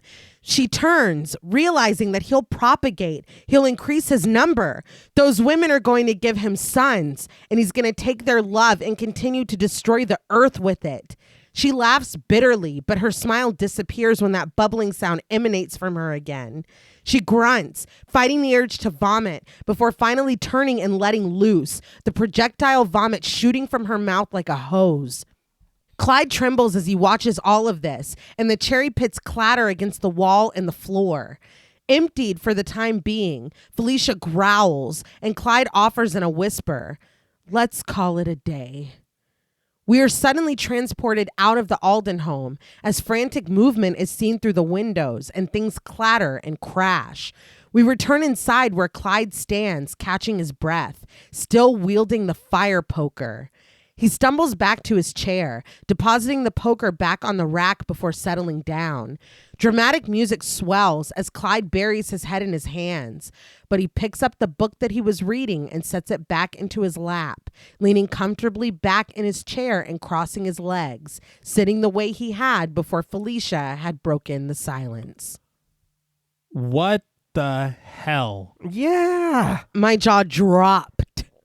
I remembered this scene pretty vividly because I'm not going to forget No. Right. the cherries but I did not remember Clyde killing her. No. I did not expect that. No, I didn't remember that at all. Yeah. I think what must have happened is we all turned away and the scene just carried on without Yeah. us. Because, this was a shock. Yes. The next morning, there's an ambulance and police outside of the Alden home. We pan out to find nosy neighbors watching in silence. Suki watches too, leaning against a tree far from anyone else. And when Alex and Jane pull up, they park and hurry over to her. Alex goes to comfort Suki, who has clearly been crying, and Jane stands a little away, smoking a cigarette. Suki shakes her head, asserting that she just doesn't believe it. She knows Clyde, and he couldn't do this. Alex strokes her back, but Suki recoils from her. She asks Alex, doesn't she get it? It was us. All that talk last night. But Alex rebuts that those were just words. Who was or was not floating over a swimming pool? I know. No shit, dude. Come on. We're past that. Yeah. I think if it's that. If it was before the floating in the air, Yes. maybe it would be like Denial, it's still too whatever. We were in the air. Yeah. All three of us. Yeah. Somehow. Yeah. Suki reminds her that words make things happen. They make things happen. Alex is adamant that they don't have anything to do with this, but Suki is certain that they do. Jane comes over and stands between them, ditching her cigarette. She suggests that they talk to Daryl, but Suki doesn't understand why they have to do everything that Daryl says. What is happening to them? Alex agrees that Suki's right. But Suki's pissed. Some man comes along and nothing else matters. Jane places a reassuring hand on Suki's shoulder and tells her pleadingly that she didn't say that. Suki is still chattering, but everyone goes quiet when Alex speaks up with her arms crossed and her voice firm. "You are so dumb, Jane." Jane turns to her in disbelief, and Suki tells them both that this isn't about Daryl. This is about us. Jane defends herself. All she was saying was that they could call him, but Alex implores her to stop thinking from between her legs for 1 minute. We press in on Jane's face as she whispers in shock, "You bitch." Suki begs Alex not to do this, but Alex fires back at her, telling Suki to shut up. We're tight on their reddened faces as they scream at each other, ignoring an insistent rumbling. Suki is the first to notice, ripped from the argument when she feels the ground moving beneath her. She looks down at their feet where the ground quakes and breaks, cracking between the three of them. It starts to raise up, and all three women scream before sprinting off in different directions. The scattering is... Yeah. That's top tier comedy, man. Yeah, it's like, wait, let's talk. Yeah, no, let's just get out of here. Not even together. They turn on each other immediately. Yeah. I was so surprised. This thing should be the thing that unites us against Daryl. I would think. Yeah. Nah. At the Lennox mansion, flies buzz around a banquet laid out on the dining table. We glide over these fruits, salads, breads, sweets to find Daryl sitting at the head of the table. His back is to us, and he's flicking his lighter. The table is set for 4, but the plates and glasses are all empty. Daryl coaxes the flame from his lighter again and again until a shadow falls over him. It's Fidel, balancing a tray with a glass of milk and a plate of sweets. Daryl asks him, "Anybody call?" And Fidel shakes his head, his expression grave. He watches Daryl with intensity as Daryl tosses his cigarette into the fire. Later, Daryl makes a phone call, dialing the number in frustration. The phone rings at Alex's house, where she lays in her bed, sadly eating ice cream. She ignores it for a while, but when the ringing doesn't stop, she finally picks it up. When she answers with a sullen, "Hello?" Daryl's expression is transformed by surprise. He asks her, "Remember me?" He asks how she's doing, and with her blankets pulled up, she offers that she's hanging in there before coldly asking what he wants. Daryl says that he doesn't want anything. He just called to see how she's doing and how things are going. Alex assures him that she's fine. When she offers nothing else, Daryl clears his throat and repeats that he just wanted to see how she's doing and make sure she's okay and make sure she didn't have any uncontrollable desire to see him, just in case she really was missing him and was too embarrassed to call. He's like, "If you're sleeping, are you dreaming? If you're dreaming..."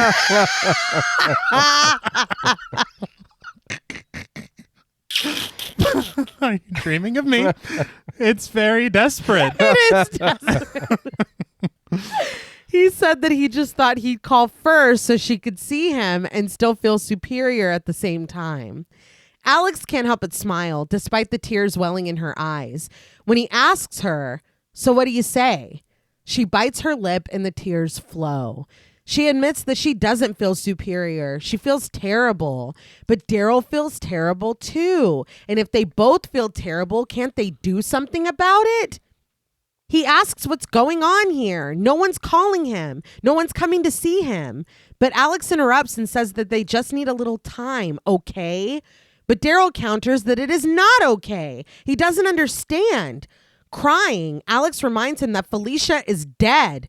Daryl is like, "Well, yeah, people die all the time. And she was in a pretty bad way. But what does that have to do with them?"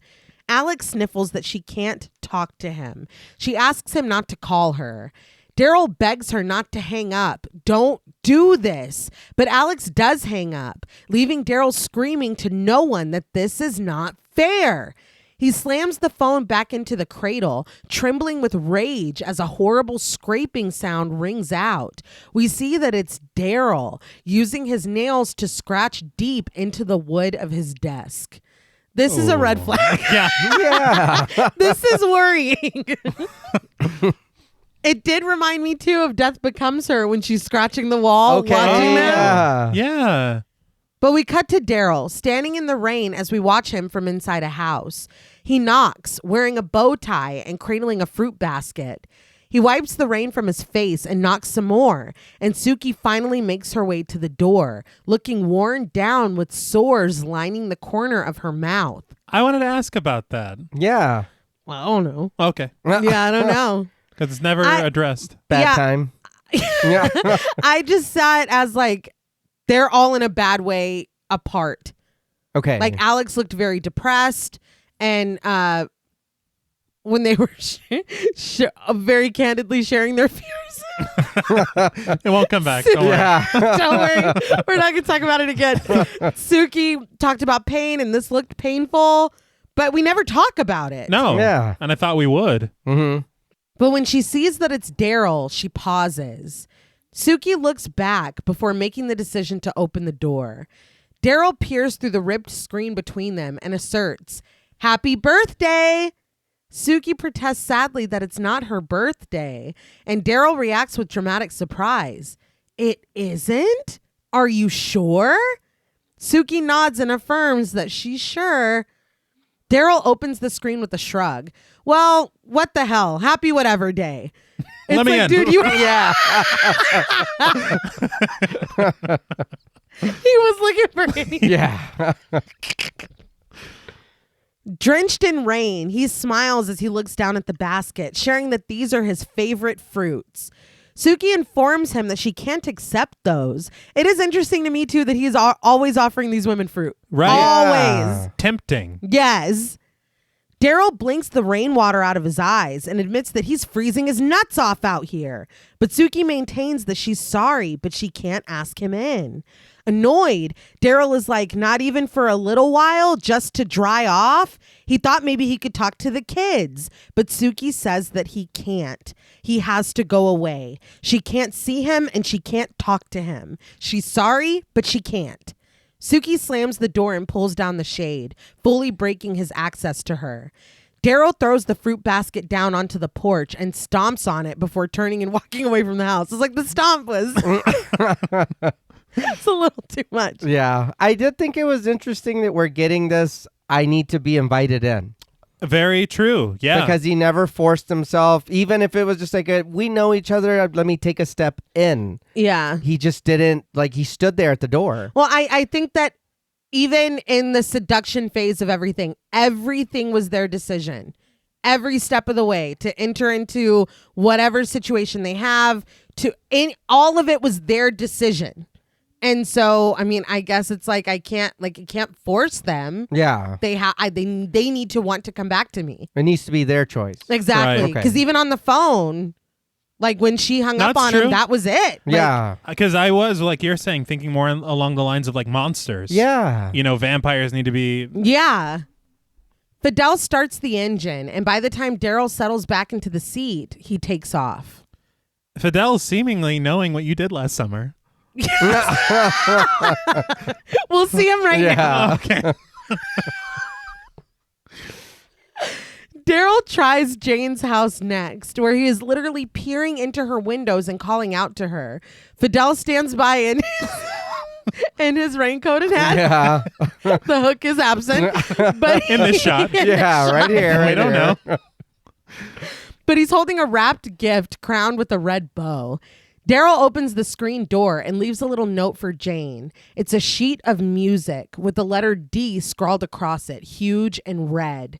The ink begins to run in the pouring rain until Daryl closes the screen door. But the hole in the center of the D match cuts to a round hole in the door, reflecting Jane staring out the window. I thought that was pretty cool. Mm-hmm. Yeah. The rain runs down and Jane hugs herself. When the door opens and the nurse, played by Margot Dion, enters, we see that this is a hospital room and Jane is wearing a hospital gown. She turns immediately and asks the nurse, "What's wrong with me?" But the nurse assures her that nothing is wrong with her. She's pregnant. Jane is stunned, but the nurse continues, 3 or 4 weeks. Jane asks if she's sure because she thought something was really wrong.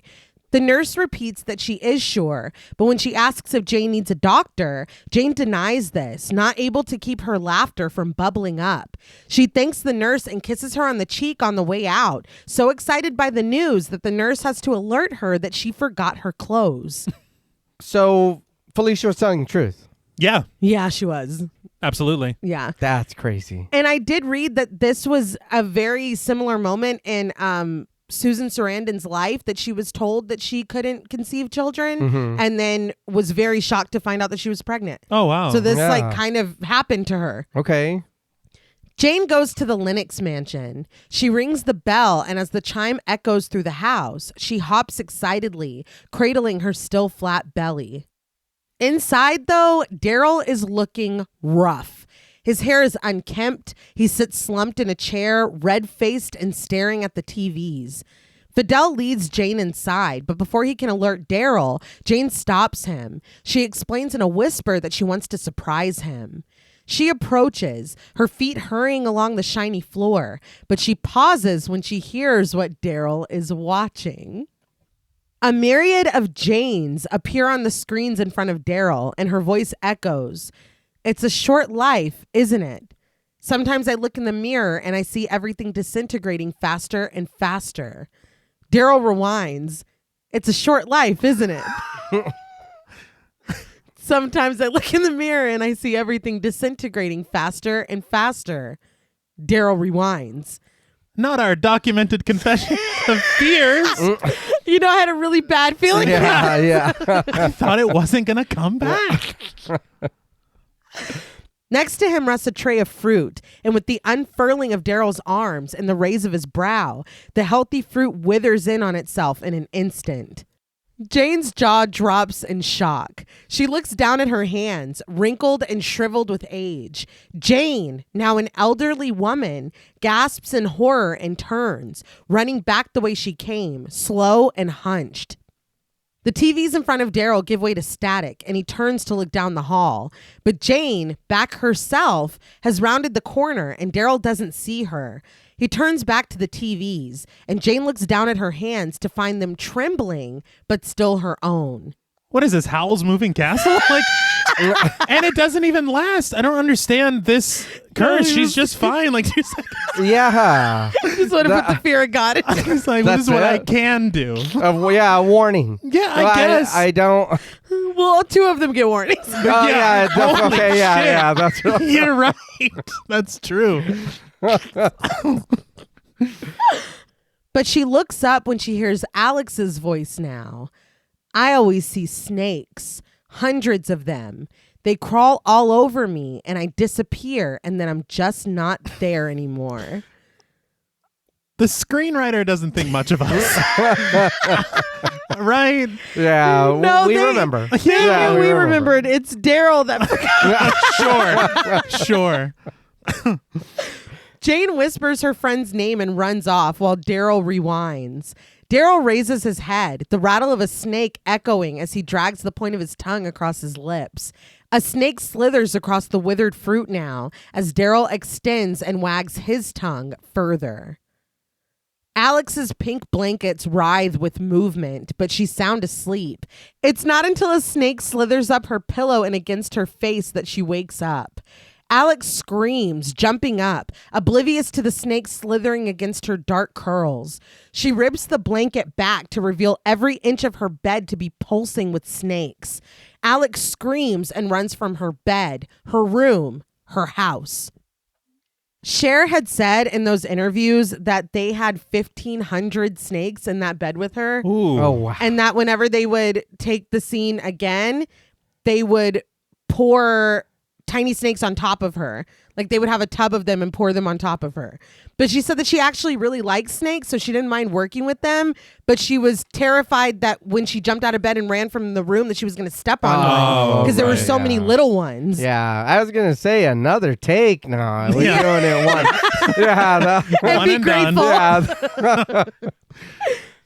But she runs right into Jane, and when she continues screaming, Jane tries to reassure her that it's just her. She grabs Alex and implores her to look at her and let it go. Alex finally calms down. I did appreciate, like, this is something that Daryl would say. Right. Yeah. But Alex is receiving it from Jane. Fair. Like, maybe they are kind of taking something back and helping each other, even though earlier they were like, you fucking bitch. Yeah. Or whatever. You're fucking stupid. Mess the floor up. Right.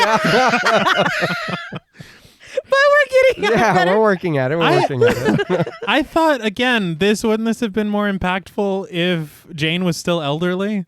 Yeah. You know? Or if she's seen her like that for a second. Exactly. And then Yeah. they both, them together. Where for her, when she was like, it's me. Yeah. That would have made She's sense. like, of course too. it's you. Yeah. I'm scared.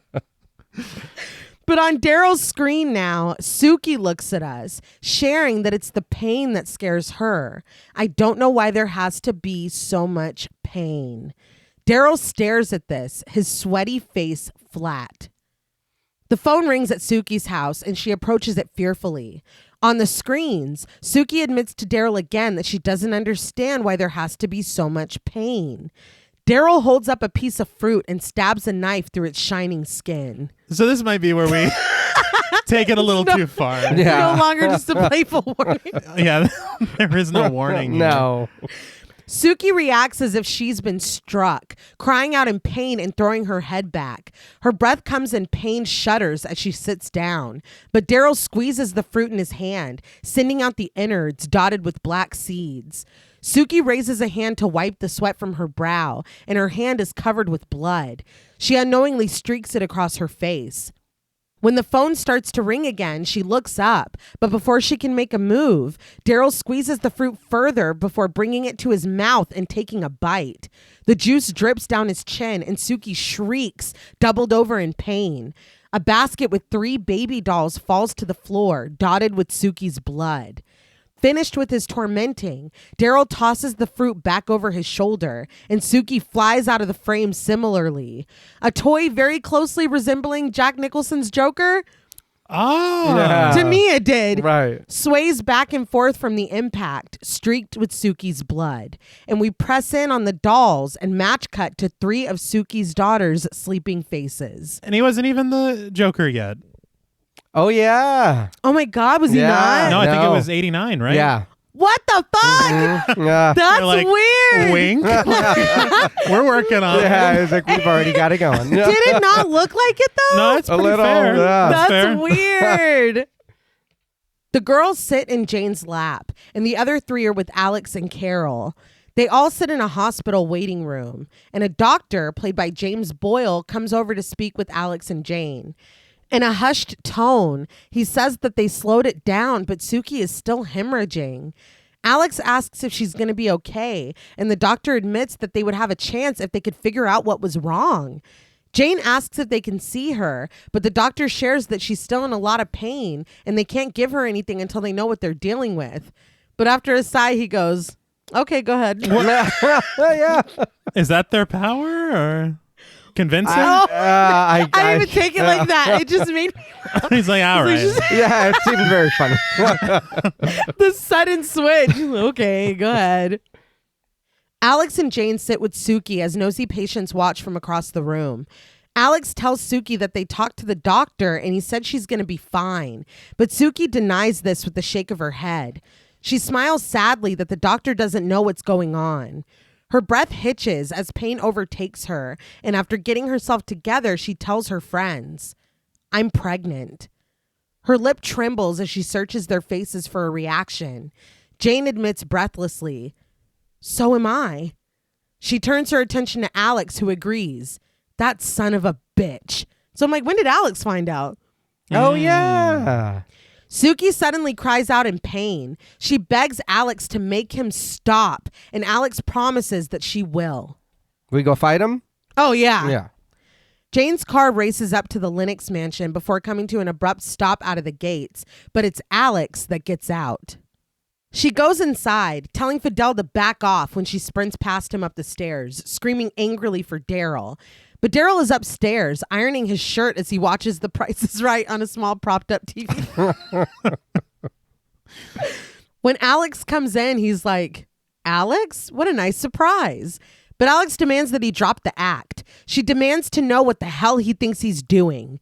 Daryl continues ironing, explaining that he's just doing a little housework. When he sends these shirts out, they come back in pieces. He ignorantly laments with frustration that small towns don't have enough Asian people. And he's racist too? Yeah, I don't know. That shocked the fuck out of me. Daryl, please. It's like all the other stuff I can... Most of it. And that Fidel is all thumbs with this kind of thing. So that just leaves little old him. But Alex tells him that she's not talking about his laundry. She's talking about Suki and Jane and herself. Daryl looks up at the TV and offers, "Golly, you girls sure are having a hard time, aren't you?" Alex switches off The Price is Right and tells him plainly that Suki is very ill. After a pause, Daryl says flatly that he's sorry to hear that. Alex yells at him to do something about it then, but Daryl wonders what he can do about it. This doesn't have anything to do with him anymore. Alex shouts that it does, and he knows it does, but Daryl asserts, "No, I don't." All he knows is that they were friends, and the next day he was shut out. That is all he knows. 1 minute, he was the answer to their prayers, and 5 minutes later, no one would give him the time of day. Alex yells that Suki could die. Doesn't he understand that? And Daryl shrugs that he can't help that. But Alex demands that he not lie to her. She knows that he can. Daryl looks up at her, wounded, accusing. "You deserted me." He asserts that they had a deal. Alex tries to protest that that's no reason, but Daryl shouts that it is. They pissed him off. He asks what he was supposed to do. Take it like a man when he gave them everything he's got? He reminds her that he gave her more than anyone has given her. And what did he get? A little thank you? A little gratitude? What he got was screwed. Alex tells him to cut the crap and just tell her what he wants from them. And his voice booming, Daryl snatches up the ironing board and throws it. He yells that he wants somebody to do these shirts. He wants somebody to pay a little attention to him. And he wants respect. He wants someone to take care of him for a change. How about that?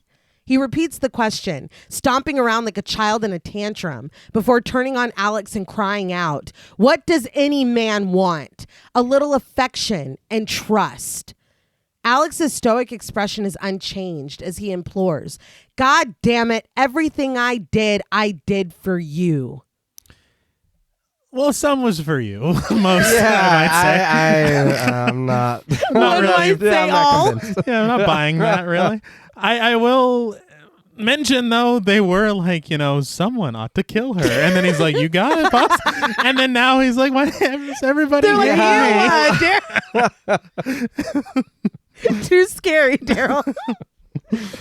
He shrugs that he was wrong. He invites her to go back to her miserable little life and fuck him if he cares. He says that if that's what she wants, that's what she'll get, because they're not the only 3 women in the world. Alex tells him calmly that he's hurting people. The things that he did for them were great, but he can't use his powers to hurt people. She asks if he understands, and Daryl answers honestly, "No."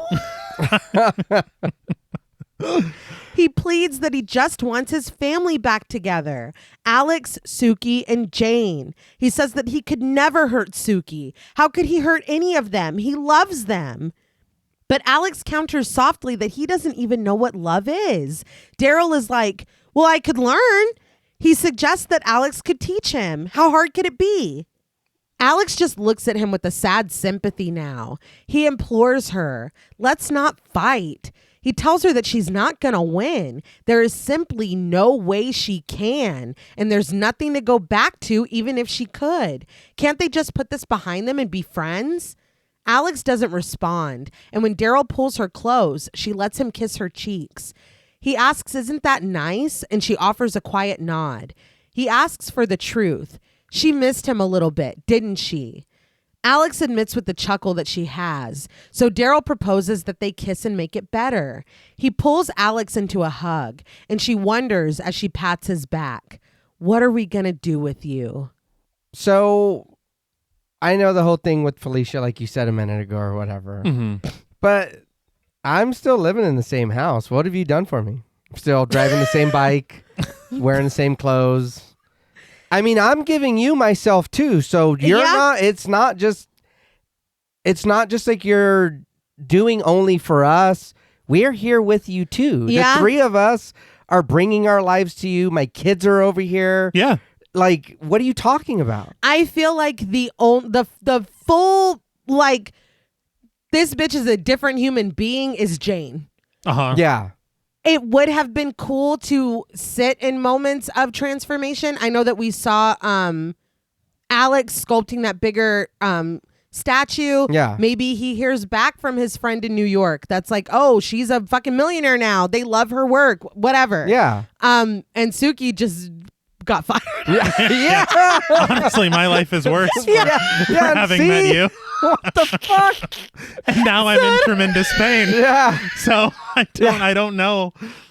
So I think that's a good point. Is it would have been cool to explore, kind of, even if it was just them coming into their own in full confidence and freedom, and you know, Right. And I feel like the one character that we really do get that with is Jane. Yeah.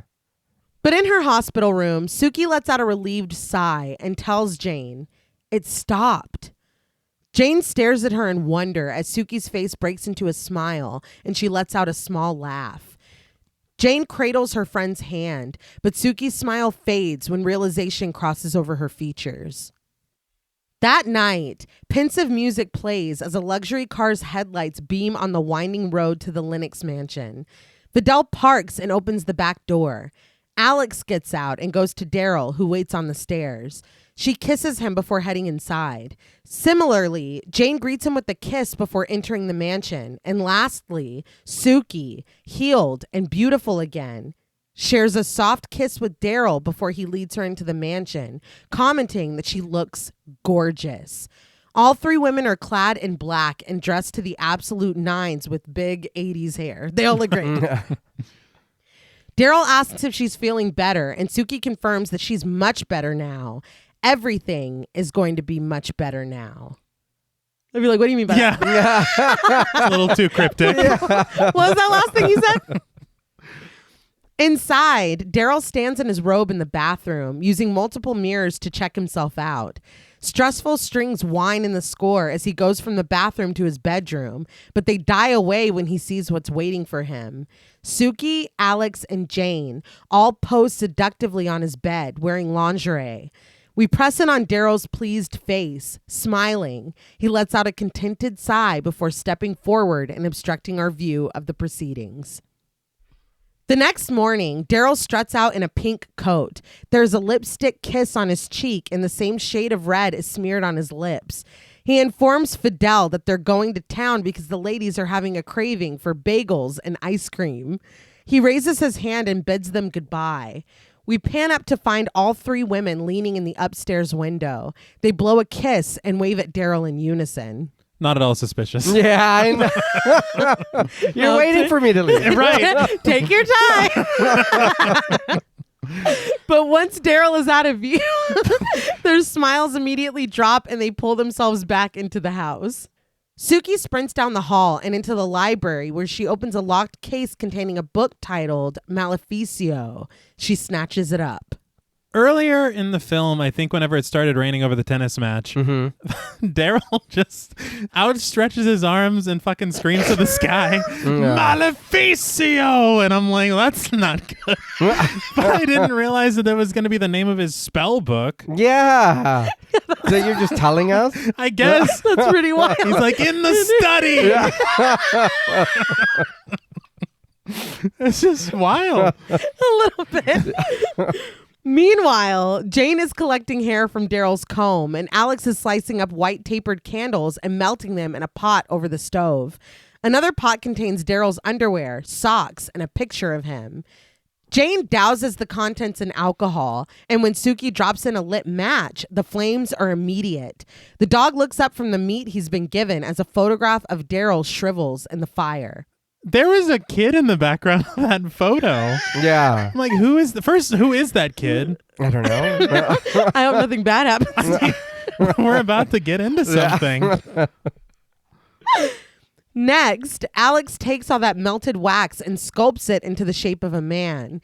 When she looks to Suki for guidance, she instructs her 3 pinches. Alex takes 3 pinches of the ashes from the fire of Daryl's things and drops them into a hole she's made in the wax doll. We pan up to the hollowed eyes of the figure's featureless face. But Daryl is at the store, leaning between hanged packaged meats to tell the deli counterman played by John Blood that he wants 12 bagels and a pound of gravlax. But when he asks what kind of ice cream he has, the counterman reports that they don't have any. The freezer's broken. We don't have stew. I just would never go to a deli and be like, "And what in your ice cream selection?"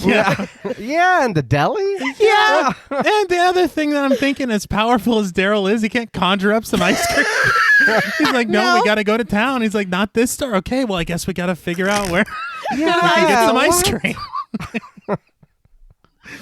He's not going to abuse his powers. Wow. Really? I was going to say, hold This on, motherfucker that we've been Daryl, not watching. Daryl Van Horn. Mhm. But Daryl ponders this and unfurls his money. He decides that he'll just take the bread and fish. But back at the mansion, Jane, Alex, and Suki stand around the doll that Alex has sculpted of Daryl. She has sealed the hole that she filled with the ashes into a small circle in the figure's chest. Despite it having no features other than its protruding phallus and eye sockets, Suki complains that it doesn't look like Daryl. Alex explains that it doesn't have to look like him. They know who it is. Suki laments that they didn't keep some of his hair to put on his head. He looks funny with no hair. But Jane is just worried that this will hurt him. Alex assures her that they're not trying to hurt him. They're just trying to send him away. Suki agrees, gently asking Jane to come on. But didn't we get some hair already? Yeah, they burned it. Yeah, so we don't need to put it on the head. It's fine. It's in there. She wants him to have the little ponytail, and I understand. And I'll admit, I do too. Daryl steps out into the street to meet Fidel, who holds a red ball with white polka dots. Daryl reports that they didn't have any ice cream as he thrusts the bags from the deli into Fidel's hands. He instructs Fidel to get some of the shopping done while he tries to find ice cream. He hands money over, ignoring when it falls into the road, and instead, Daryl takes the red ball and plays with it as he goes. But back in the mansion's kitchen, Alex stands in the center cradling the book. She's flanked by Jane and Suki, and all 3 of them hold martinis. Jane remembers, I said a tall, dark prince traveling under a curse. Suki offers, somebody nice, and Alex, somebody you could talk to. Meanwhile, Daryl steps up to the counter of the ice cream shop. When the ice cream counterman, played by Ron Campbell, steps up, Daryl orders some pistachio. That sounds wonderful. Great choice. In the kitchen, though, Jane, Alex, and Suki preside over the wax doll with long needles. Daryl grins as he adds on an order of chocolate chip. The needle goes into the wax leg of the figure, and suddenly, Daryl throws his head back. A pained roar escapes him, and the ball goes flying. He hops around, cradling his left leg, and when the counterman asks if he's okay, he yells that he's not. It's his leg. Another needle stabs through the wax hand, and Daryl screams, his own hand shooting into the air. Desperate, he punches through the glass of the counter and plunges his pained fist into a tub of chocolate ice cream. With wide eyes, the counterman asks what's the matter. Daryl pants, momentarily relieved by the ice cream. His eyes drift up to the counterman, who asks worriedly if he's having a heart attack. Because of his hand? I think his behavior. I would have been fucking pissed. You ruined all my ice cream. Yeah, Just dude, the it's chocolate. early as hell. Yeah. That's true. No, he punched through the glass. Oh yeah. No, it's all the ice cream. Yeah. You're right. He'll be paying for that. Now you got a lawsuit on your hands. That's true. In the kitchen, Alex, Jane, and Suki slice open a pillow. The feathers inside go flying, clinging to their clothes and hair, but they take handfuls and sprinkle them over the helpless figure while the dog watches. Daryl goes down the street now, cradling a tub of chocolate chip and pistachio ice cream in each arm. He still bought the ice cream, and that fucking made me laugh out loud. Yeah. Well, he punched it. He had to. Yeah, I think he had to buy everything. You punch it, you buy it. But he drops one of the tubs into the street when a strange expression comes over his face. With the balk of a chicken, feathers burst from his lips. We hover over him as he turns with realization. Girls! Girls! What are you doing? What they're doing is leaning in close together and blowing the feathers off of Daryl's wax figure. This causes Daryl to be blown away in the street in a flurry of frenzied feathers. He tries to fight against the wind, but it's too fierce, sending the contents of a hardware store truck and Daryl himself flying down the street while two women watch in amazement, holding down their hats from the wind. But as the feathers fly, Daryl is pushed all the way to the church. I read in the production notes that months after production wrapped, tourists and locals were finding feathers all over the town. That's hilarious. Yeah. Well, there's a bunch. Yeah. Yes. Inside, the minister raises his voice to give his sermon as a loud wind whips outside. The front doors burst open and Daryl steps in, bringing with him the tornado of feathers. The minister continues to preach, yelling over the commotion, but everything goes quiet, save for the murmuring of confused churchgoers when Daryl finally gets the doors shut. He turns, filthy and disheveled, his hair wild and feathers sticking to his mouth. He pulls them away and offers an apology. He was just having a little trouble at home. I mean, It is Yeah, true. it is. He walks up the aisle as the people in the pews avert their eyes and cower away from him. It's just a little domestic problem. In the kitchen, Alex, Suki, and Jane stuff their mouths greedily with cherries. And in the church, Daryl assures them that it's okay. It's just a little female problem. That worrying, bubbling sound comes again. Alex spits out a cherry pit and a flood of cherry juice lets loose from Daryl's mouth. He doubles over, splashing the churchgoers with the projectile vomit. Everyone is splattered, including Walter and the minister, but Daryl rises from the ground like, don't pay any attention. yeah, it's like, this one's on me. I shouldn't have taught them this. That's my fault. He dismisses it as a cheap trick. Anyone can do it. He taught it to them himself. He spits that they're ungrateful little bitches before addressing the crowd. As church-going folk, he just wants to ask them something. Do they think God knew what he was doing when he created woman? He really wants to know. He snatches the handkerchief from a man's pocket, wipes his face, and then returns it to the man's coat. You can keep that. Yeah. He wonders if it was just another one of God's minor mistakes, like tidal waves, earthquakes, and floods. He asks sincerely if they think women are like that. We get a quick shot of Jane spitting a pit, and Daryl doubles over. Suki spits one, and Daryl leans into a pew, retching and vomiting loudly. He stands, his breath ragged and drool still clinging to his lower lip. He wipes it away and asks, what's the matter? They don't think God makes mistakes? Of course he does. Everyone makes mistakes. He chuckles darkly, sarcastically realizing that when we make mistakes, they call it evil. But when God makes mistakes, they call it nature. He laughs and asks again, so what do they think? Were women a mistake? He shouts, or did he do it to them on purpose? He really wants to know, because if it is a mistake, maybe they can do something about it. They could find a cure or invent a vaccine. Strengthening his filthy and sodden pink coat, he offers that they could strengthen their immune systems. He's full fucking Jack Nicholson. It is. Yeah. They're like, we were having a service. This is very rude. And then he's like, God fucks up like that. They're like, good Lord. But I'm like, all this feminist shit you were talking at the beginning. Yeah, he's... Yeah, the mask has fallen for sure. Wild laughter escapes from him as he ventures that they could get a little exercise. 20 push-ups a day and you never have to be afflicted with women ever again. Needles squeak as they drive through the wax depicting Daryl's head, and his laugh tapers off into a pained scream. Daryl falls flat on his back, groaning and grunting as he seizes uncontrollably. That performance. Yeah. Yes. There is such a commitment to the entirety of this. No, you have to commit to that. It's incredible. In the kitchen, Alex, Suki, and Jane look down at the figure, stabbed with multiple pins and needles, adorned with stray feathers, chewed up cherries, and pits. They look down at their work and remove the needles one by one. Alex announces that that's it. Jane wonders how they'll know if it worked, and clutching the book to her chest, Suki decides that they'll just have to wait and see. We pan out to the watchful dog on the feather-covered floor, and Jane tells them to look at this place. And just in case, they all rush to clean. It's too late. Like, you think like sweeping up is gonna... He's going to come home and be like, oh my God, it's spotless in here. Clearly it wasn't there. Then who was doing that? Felicia's back from the grave. Daryl steps out of the church on broken shoes. Growling and snarling escapes him with every step as he hustles down the feather-littered street.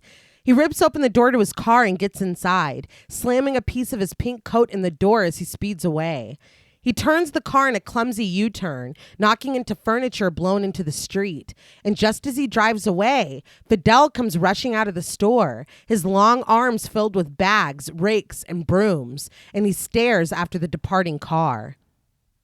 Daryl is all over the road, crying out as he thrashes against the seat and hunches over the steering wheel. But Jane, Suki, and Alex are in the kitchen, cleaning and vacuuming up the feathers. Jane tosses the wax doll to Alex, and she catches it, causing Daryl to swerve on the road. When she carries it over to the sink, the dog nips at it, but misses. She throws it on the counter, and Daryl swerves again. But when it's knocked into the sink, the car collides with the safety wall on the road, and it's definitely Jack Nicholson inside. And not a stunt truck. Yeah. Sparks fly as he drives along the street, narrowly missing running over a biker. But Daryl is still growling behind the wheel and focused on getting home. Suki takes the doll out of the sink and sets it on the counter. The dog barks and finally seizes his chance to snatch it. But Suki yells, "No!" and slides it across the counter out of the dog's grasp. As a result, Daryl flies backwards out of the back window. The car continues to drive by itself, and Daryl is able to pull himself up from where he hangs on the road. He climbs to the top of the car and drops in through the sunroof as the score mounts. I'm having a lot of fun. This is... Yeah. It's wild. It is. And this is the kind of thing that I did remember from being a kid. Okay. Like these more playful moments. Yeah. With the kitchen clean, the women focus their attention on cleaning the feathers from each other's hair. The dog barks as he watches, but he turns toward the front of the house and the barking grows more frantic. Daryl's car finally careens onto the property, and Suki, Jane, and Alex freeze in their tracks. They scramble to hide the doll, with Jane finally dropping it in a large cookie jar. The dog sniffs at it, but the women scatter. They make it to Daryl's office and struggle to find positions to pose in, and in their haste, Jane knocks over and breaks a lamp. I read that this was a real accident of her bumping into that lamp. Really? And when I watched it, it looked that way to me. Because she was like, yeah. I thought it was funny. Daryl hobbles into the mansion, filthy, wild, animalistic. He sniffs at the air before sprinting off toward the office. Inside, Suki and Jane sit pretending to read books, but they look up at the sound of Daryl approaching. As he steps up to the door, we see that the foot that is broken through his shoe is hairy and beastly. His hand is paw-like, swollen with long nails. He brings his hand down to assist in turning his head and cracking his neck. He smooths his hair back, one hand transformed and the other normal before gripping the doorknob. Daryl enters at the end of the hall, and the women stand, Suki and Jane holding the books they were pretending to read, and Alex holding the banana she was pretending to eat. Daryl's face is sallow, his eyes red-rimmed, his teeth stained. He glowers at them as he approaches. Suki, Alex, and Jane cluster together, and Suki proposes, "The doll." They scatter. Daryl throws his arms wide and roars, sending furniture and paper flying wild in the hall. The TVs in his office all go staticky, and the women are able to leave, but the door they slam behind them flies off the hinges. Alex and Suki go flying down the stairs like rag dolls as Daryl races down the hall in his strange new gait. But Jane is thrown over the railing where she clings on, desperate and dangling. A statue falls too, shattering on the alarmingly far floor below. Suki and Alex rush to Jane's aid, but she loses her grip and falls. A peal of forced laughter escapes Suki, and she implores Jane to laugh. Alex immediately understands and starts laughing too. Jane twists in the air, coming close to the ground as she forces out a fearful chuckle and begins to float right before the deadly impact. Suki and Alex share a look and giggle as they rush off, and Jane settles softly and gently to her feet. I don't think any of this was going to work anyway. How do you play cool after doing all of that? Whether it worked or not, you cleaned it up. It's spotless like it was before. You're going to come home either pissed or just normal. How do you... If it didn't work, you're sitting there disappointed trying to play fine. Yeah. If it did work, you're trying to play like we didn't do this shit. No, this was like a last stand situation Yeah. where no matter how it shakes out, It's over. Nothing's the same after we do this. Yeah. But Daryl is still in pursuit, sniffing the air. He looks down to the first floor where Suki and Alex find Jane in the crashed wreckage of the broken statue. The three embrace, but when they look up and see Daryl, they run, screaming. They make it to the kitchen, where Alex snatches the doll and tosses it to Suki. Daryl is right behind them, but when Alex tosses the doll, he goes flying backwards. Growing more monstrous by the second, Daryl quickly gets to his feet and charges, growling. Suki and Alex are able to slam and lock the door. Suki throws the doll to Jane, but it slips from her grip and lands hard on the floor, breaking into 3 pieces. Susan Sarandon had said that in her own mind, Daryl is the first person that Jane was ever truly in love with.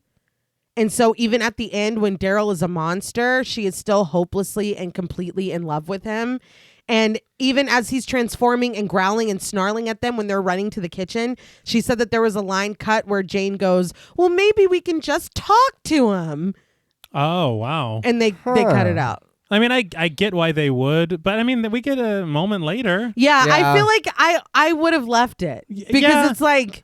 Yeah, that's fair. It would have still fit with the moment later, too. And with Jane's character. Yeah. I don't know if their purpose is to try to like have it be this moment of the 3 of them finally coming together. Right. Yeah. And so maybe if you do have that, it does kind of undercut it. But I think that it would, you're probably right, it would be more true to Jane. Yeah. Because I feel like even when they were doing the spells on him, Jane was like, well, I don't want to hurt him. Like even then, while she's actively doing it, she's like, but he's going to be okay, right? Like that's true. Loves him like more than the other 2. Yeah.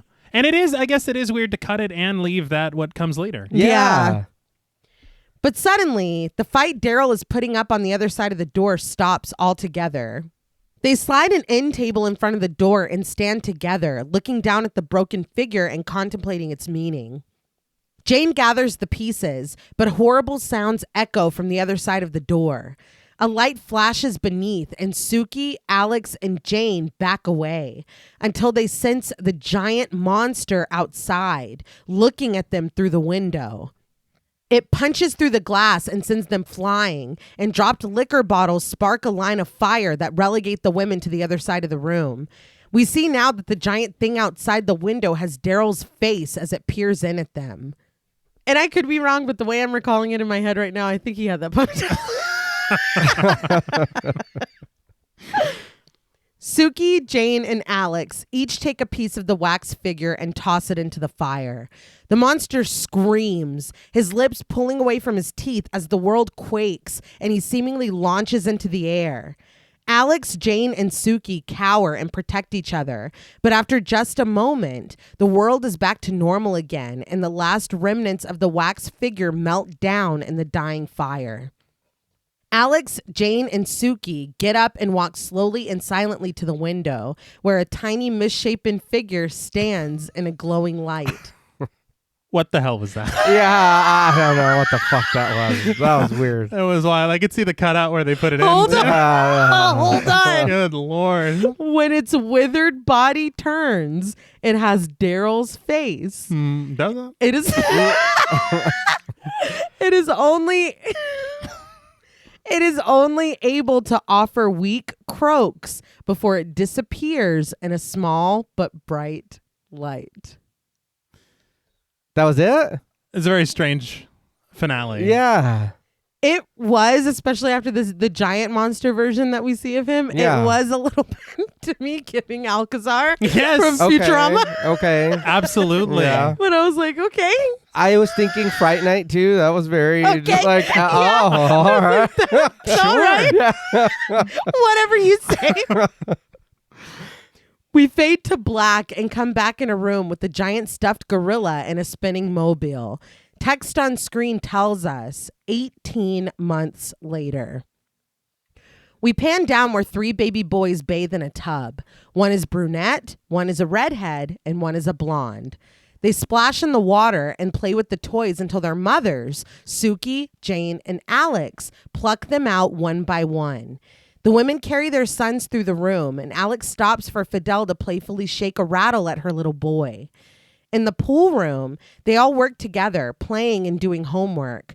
Jane sits next to Suki and a few of her daughters, doing homework at the table, but she suddenly gets a dreamy expression and stares off.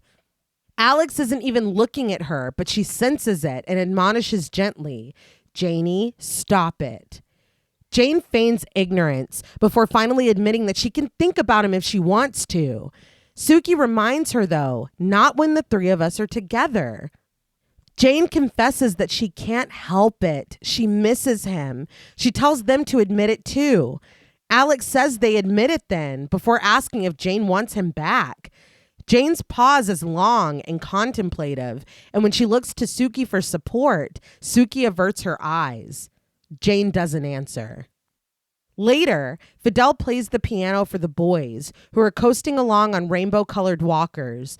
They wander into their father's office, where the wall of TVs all play something different, until one by one, they are taken over by Daryl Van Horn, who approaches and smiles down at the babies. On the screens, he cautions them to be quiet because we don't want the whole household in here, do we, boys? He tells them that they're good boys and they're going to do just fine. He invites them to come over and give Daddy a kiss. The babies stare up at him, loving and excited. But Daryl's smile falters and he implores, "Aw, ladies, come on." Alex, Suki, and Jane enter the room, with Suki wielding a giant state-of-the-art remote. She presses a button and the TVs go off, disappearing Daryl Van Horn's pleading face. It cuts to black and the credits roll. So, what did you guys think of The Witches of Eastwick? Before that, though. Okay. And again, I have not read it. If any of this is wrong, I apologize. But from what I was able to gather of the book, these are the big differences. Like I said before, it seems like they already knew that they all had this power together. It was not something new that they stumbled upon like they do in the movie. They somehow get their powers after all of their marriages end. And it's the same thing, death, desertion, and divorce. Right. But when Daryl moves into town, their powers get more intense and they accidentally start to bewitch people. This includes the minister who Suki is having an affair with. Oh, wow. He ups and leaves the church, leaving his wife to assume his role, and Suki's boss. The other characters have different names, but Clyde's character, he is also bewitched and he kills his wife, Felicia, and then hangs himself. Oh, shit. So Book Felicia and Clyde have a daughter, and after they both die, she comes back to Eastwick. And despite the fact that after Felicia dies, and like I said, Felicia was like in the mix with the coven, and then she wasn't, and then she was doing the same shit, talking shit about them or whatever. She dies, Clyde dies, daughter moves back. They're all living happily ever after in the mansion. But, and again, lots of good times, lots of sex that I guess is pretty explicit in the book. But Daryl ends up marrying Clyde and Felicia's daughter. Wait, what? Yeah. So Suki, Alex, and Jane decide to seek revenge on the daughter. What the fuck? They give her fucking cancer. Whoa. The girl dies. And Daryl flees with Alex's younger brother, who he was also having an affair with. Okay, I do want to say they were right. You can't do that. How are you going to put exactly what's in the book? I don't want this. No, that's what I'm saying. Yeah, you're good not reading it. And then You're good not Well, I'm reading saying he didn't read it, then Oh, he the made director, it. Yeah. good Yeah, job. no, sorry. Good job not reading. I thought you were saying anyone listening. No. No, but dude, Well, he maybe, was, but I just... Yeah. he was busy. Yeah. And then from what I read, I think they each conjure their own perfect men, but they end up leaving Eastwick and all going their separate ways. That's Instead very of different. inheriting this mansion Yeah. through For some reason. suspicious means. I don't understand. What Yeah. the hell? That's so different. Yeah. I like this ending where it's like they are all living as a coven together, raising these babies and their other children, and Right. and Fidel is still just vibing or whatever. Yeah, well... Again, like you said, T, I don't know how logistically it's happening, and I guess everybody in Eastwick is just cool with it now. I don't know, Right, but right. Like the egrets are already dead. What more are we gonna do? that ship has sailed. That's flown the goop. I definitely like. If any of that is true, I like the story we get in the film better, even if it is a little lacking narratively at times. Right. But what'd you guys think? I had a lot of fun. This was a really fun movie. The ending did feel a little kind of like we need to hurry and get to wherever. Yeah. I think too, honestly, I do enjoy that they, the kids look like them, but I feel like if he's the devil, they should just look like him. Yeah. Because if he's coming to impregnate them and then spread his evil, I mean, shouldn't they just be more of him? Well, they all had his hairline. Yeah, wow. I didn't see the little ponytail. Yeah, that Not was yet. gone. Yeah. Give him a couple more months. But it is a fun movie. Again, there is a lot of, for me, older folk talk. It isn't like, oh, I'm, like you said, it's not vulgar and it's not going too hard, but it isn't something that I want to let my teen or younger watch at all. Like, It's just that. I'm sure there is stuff if the kids are small enough to go over their head or whatever, but just watch it yourself. Like, it's a fun movie. But the people in this movie was wild. The more people kept showing up, it was just like, God damn, you're in this too? Oh, you're in this too? And everybody really does give their all in what they're supposed to do. I would suggest the shit out of this movie to anybody. Again, just one more time, how fucking hilarious a lot of this was. I remembered very, very little of this. Maybe like images, but anything that happened as far as story-wise or any segments, I remembered nothing. So this was very, very cool to watch as an adult and be like, oh, I remember that, but I just remember that image. I don't know what happened around it. I don't know who the fuck these people are, but finding out who they are and putting names to faces and kind of like going with it, like I would watch this again and again. Like it is a really, really good time. Yeah, I had a lot of fun with it too, returning to it. I think that there was this added context that through memory I lost completely. Yeah. There were just a couple of those segments that I was like, oh, I remember that. Yeah. But I didn't remember any reason of anything happening. And so it was mostly like 98% like a brand new film. Yeah. And I think as an adult watching it technically for the however many time, but feeling almost like the first time. Right. I think it's a really fun movie in a lot of ways that I will absolutely return to. Yeah. I think that is the only thing that is lacking for me is the narrative. Yeah. Where it does kind of just feel like we are and what the hell happened to Walter Neff? He got thrown up on. It's not enough. No. Yeah, not enough. Yeah. But I there are things that are introduced that do seem like not necessarily the way that I would have done them. Because I feel like I love this idea of this coven and I want more of it, maybe not explored in the way that all of this is brand new to us. Right. Okay. Or that we're in such denial even after we floated over a pool. Yeah. Which is strange, really. But I think that it is, exactly as JP said, it is anchored by these incredible performances and committed performances. Jack Nicholson good Lord. Unbelievable. It's incredible. Yeah. And he is such fun as well, even though he's fucking terrible. Yeah. He's awful. Yeah. But I do have a lot of fun with this one, and I definitely will return to it. Yeah, I'm, like I said at the top, really glad and thankful that this won, because I don't know when I would have gotten back to it had it not. Yeah. It's just so much fun. And it honestly is giving two different movies from the movie I loved as a kid and the movie that I still love now. Yeah. Just in different stages of your life, because I know I wasn't getting fucking any of this shit when I was a kid. Mm-hmm. And I don't know. There's something, we've talked about it before, special about a movie that can mean one thing to you as a kid and then one thing as an adult. It's a gift that keeps on giving. Yeah. And I really think that it's a blast. And I think it really, like we've been saying, it comes down to the commitment of the performances. Mm-hmm. Because this movie is so campy. If everyone is not fully on board, this is a mess. Yeah. Yeah. Like I know that there are issues narratively. I know there are.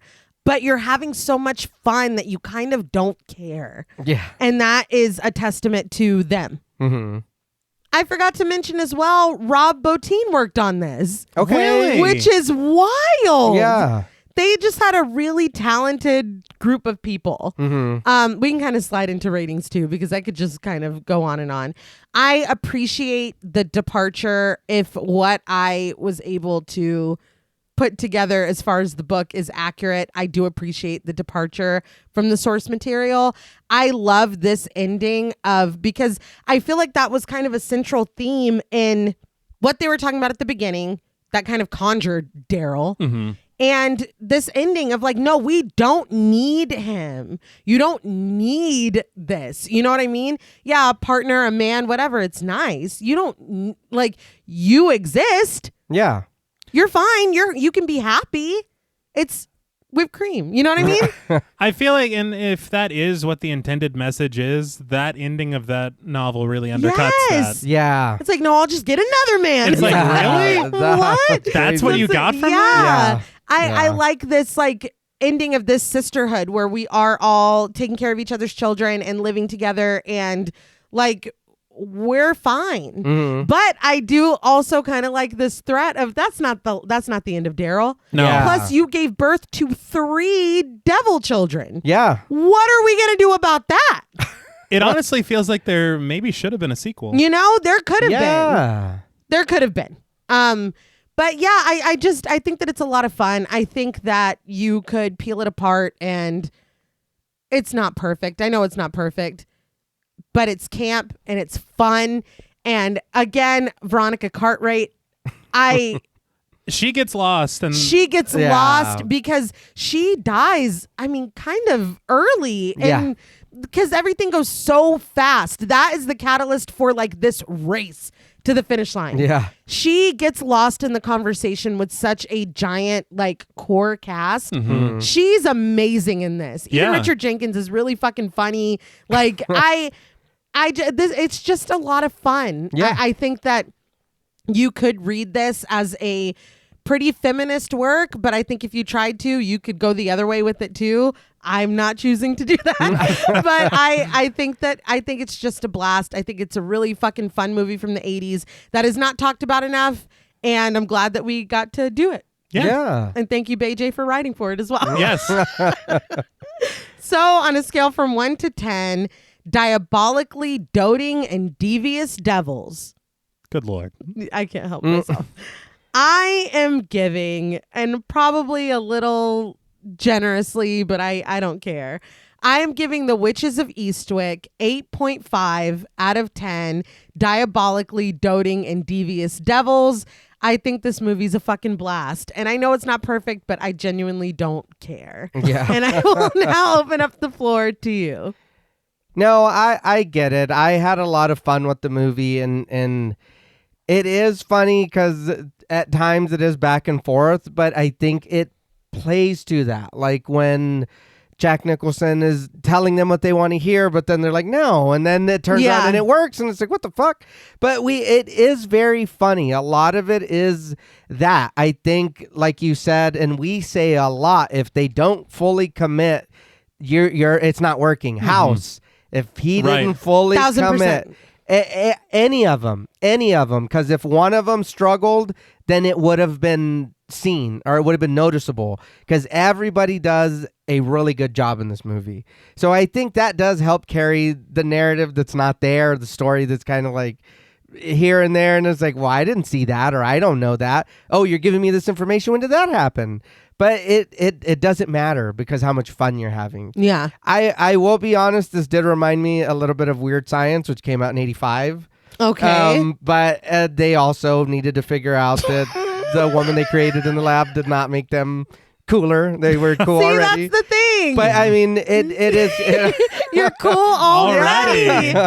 But this was a really, really good movie. And I, or like we all said, recommend, watch, whatever. So for me, on a scale from 1 to 10, diabolically doting and devious devils. You nailed it. Okay, I was struggling. I'm going to give the Witches of Eastwick an 8 out of 10. Okay. I'll try to say it one more time, but diabolically doting and devious devils. So That's it. I really did enjoy returning to this film. yeah. I think that there are so many strengths, and it really is, like we've been saying, that cast. Yeah. Something else that I did forget to mention, as good as the score is, it's no surprise it's by John Williams. Okay. That's Yeah. fucking insane. Yeah. Yes, and he was nominated for an Oscar for this. Okay. It was a great score. It was. Yeah. I think, I don't know, I really appreciate a lot of this film, and there is nostalgia built into it, even though there is so much that I did not remember. Right. But I think for me, look, I like it a lot. I do. Yeah. I hear but. Yeah, that finale is fucking wild, dude. It is. We're gonna fucking embarrass him throughout town a little bit, and then have him go on a soliloquy at the church. Did and it then- work? It kind of, not really. He's back in TV form. I was gonna say he's still there. Yeah, he's still there after They he turned him fucking off. withered into a poorly rendered, like whatever that was, you know? So, I mean, Poorly rendered is great. it wasn't great. But a lot of the film was. Yeah. So that's where I'm a little torn. Yeah. But I think, anything more to say would just be repeating it of what was said before. Right. So, for me, out of 10 diabolically doting and devious devils, Yes. damn. I am going to give The Witches of Eastwick 7.5 diabolically doting and devious devils out of 10. It is one that's worth a watch. Yeah. The ending's strange. It is. It's just to get it over with.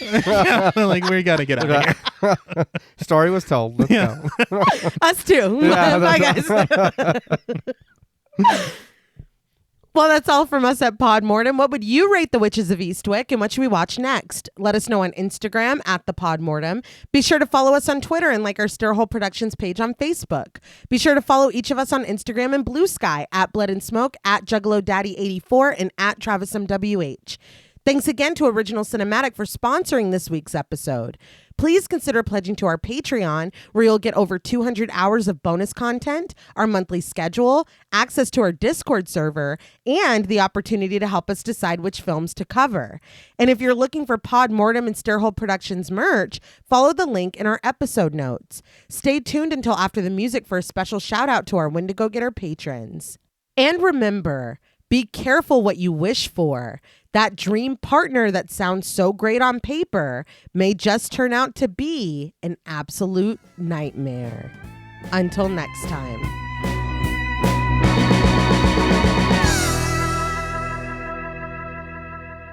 Thank you for staying tuned for a special thank you to our Wendigo Getter patrons. Woo! Yeah! Very good. A special thank you to Chris Ontiveros, Kristen Lofton, Megan Martinez, Kimberly Bass, Sophie Hodson, Anthony Jerome M., Jordan Nash, Kent Morton, Lala Thomas, Travis Anissa Hunter, Miguel Myers ATX, Jennifer Perez, Allison O'Neill, Carissa, TJ and Angie Bronson, Andy Teague, Applin Ontiveros, Karima Rhodes, Kimberly Kleindienst, Sydney Smith, Bobby Holmes, Donna Eason, JD Rezak, Molly Gerhart, Armand Spasto, Aaron Aguirre, Eggy, William Berry, Charity Oxner, Amanda Six, Mandy Rainwater, Eden, Jordan Roberts, Dylan, Liz Heath, Spencer Montalvo, Pancake the Panda, John Ramos, Michael Newting, Alexis Roberts, Dan Laveau, Itzy M., Gary Horton, Kate Lamp, Carlos and Sydney, Jessica Hunter, Helena Rudder, Alan Johnston, Mariah, Livy Fun,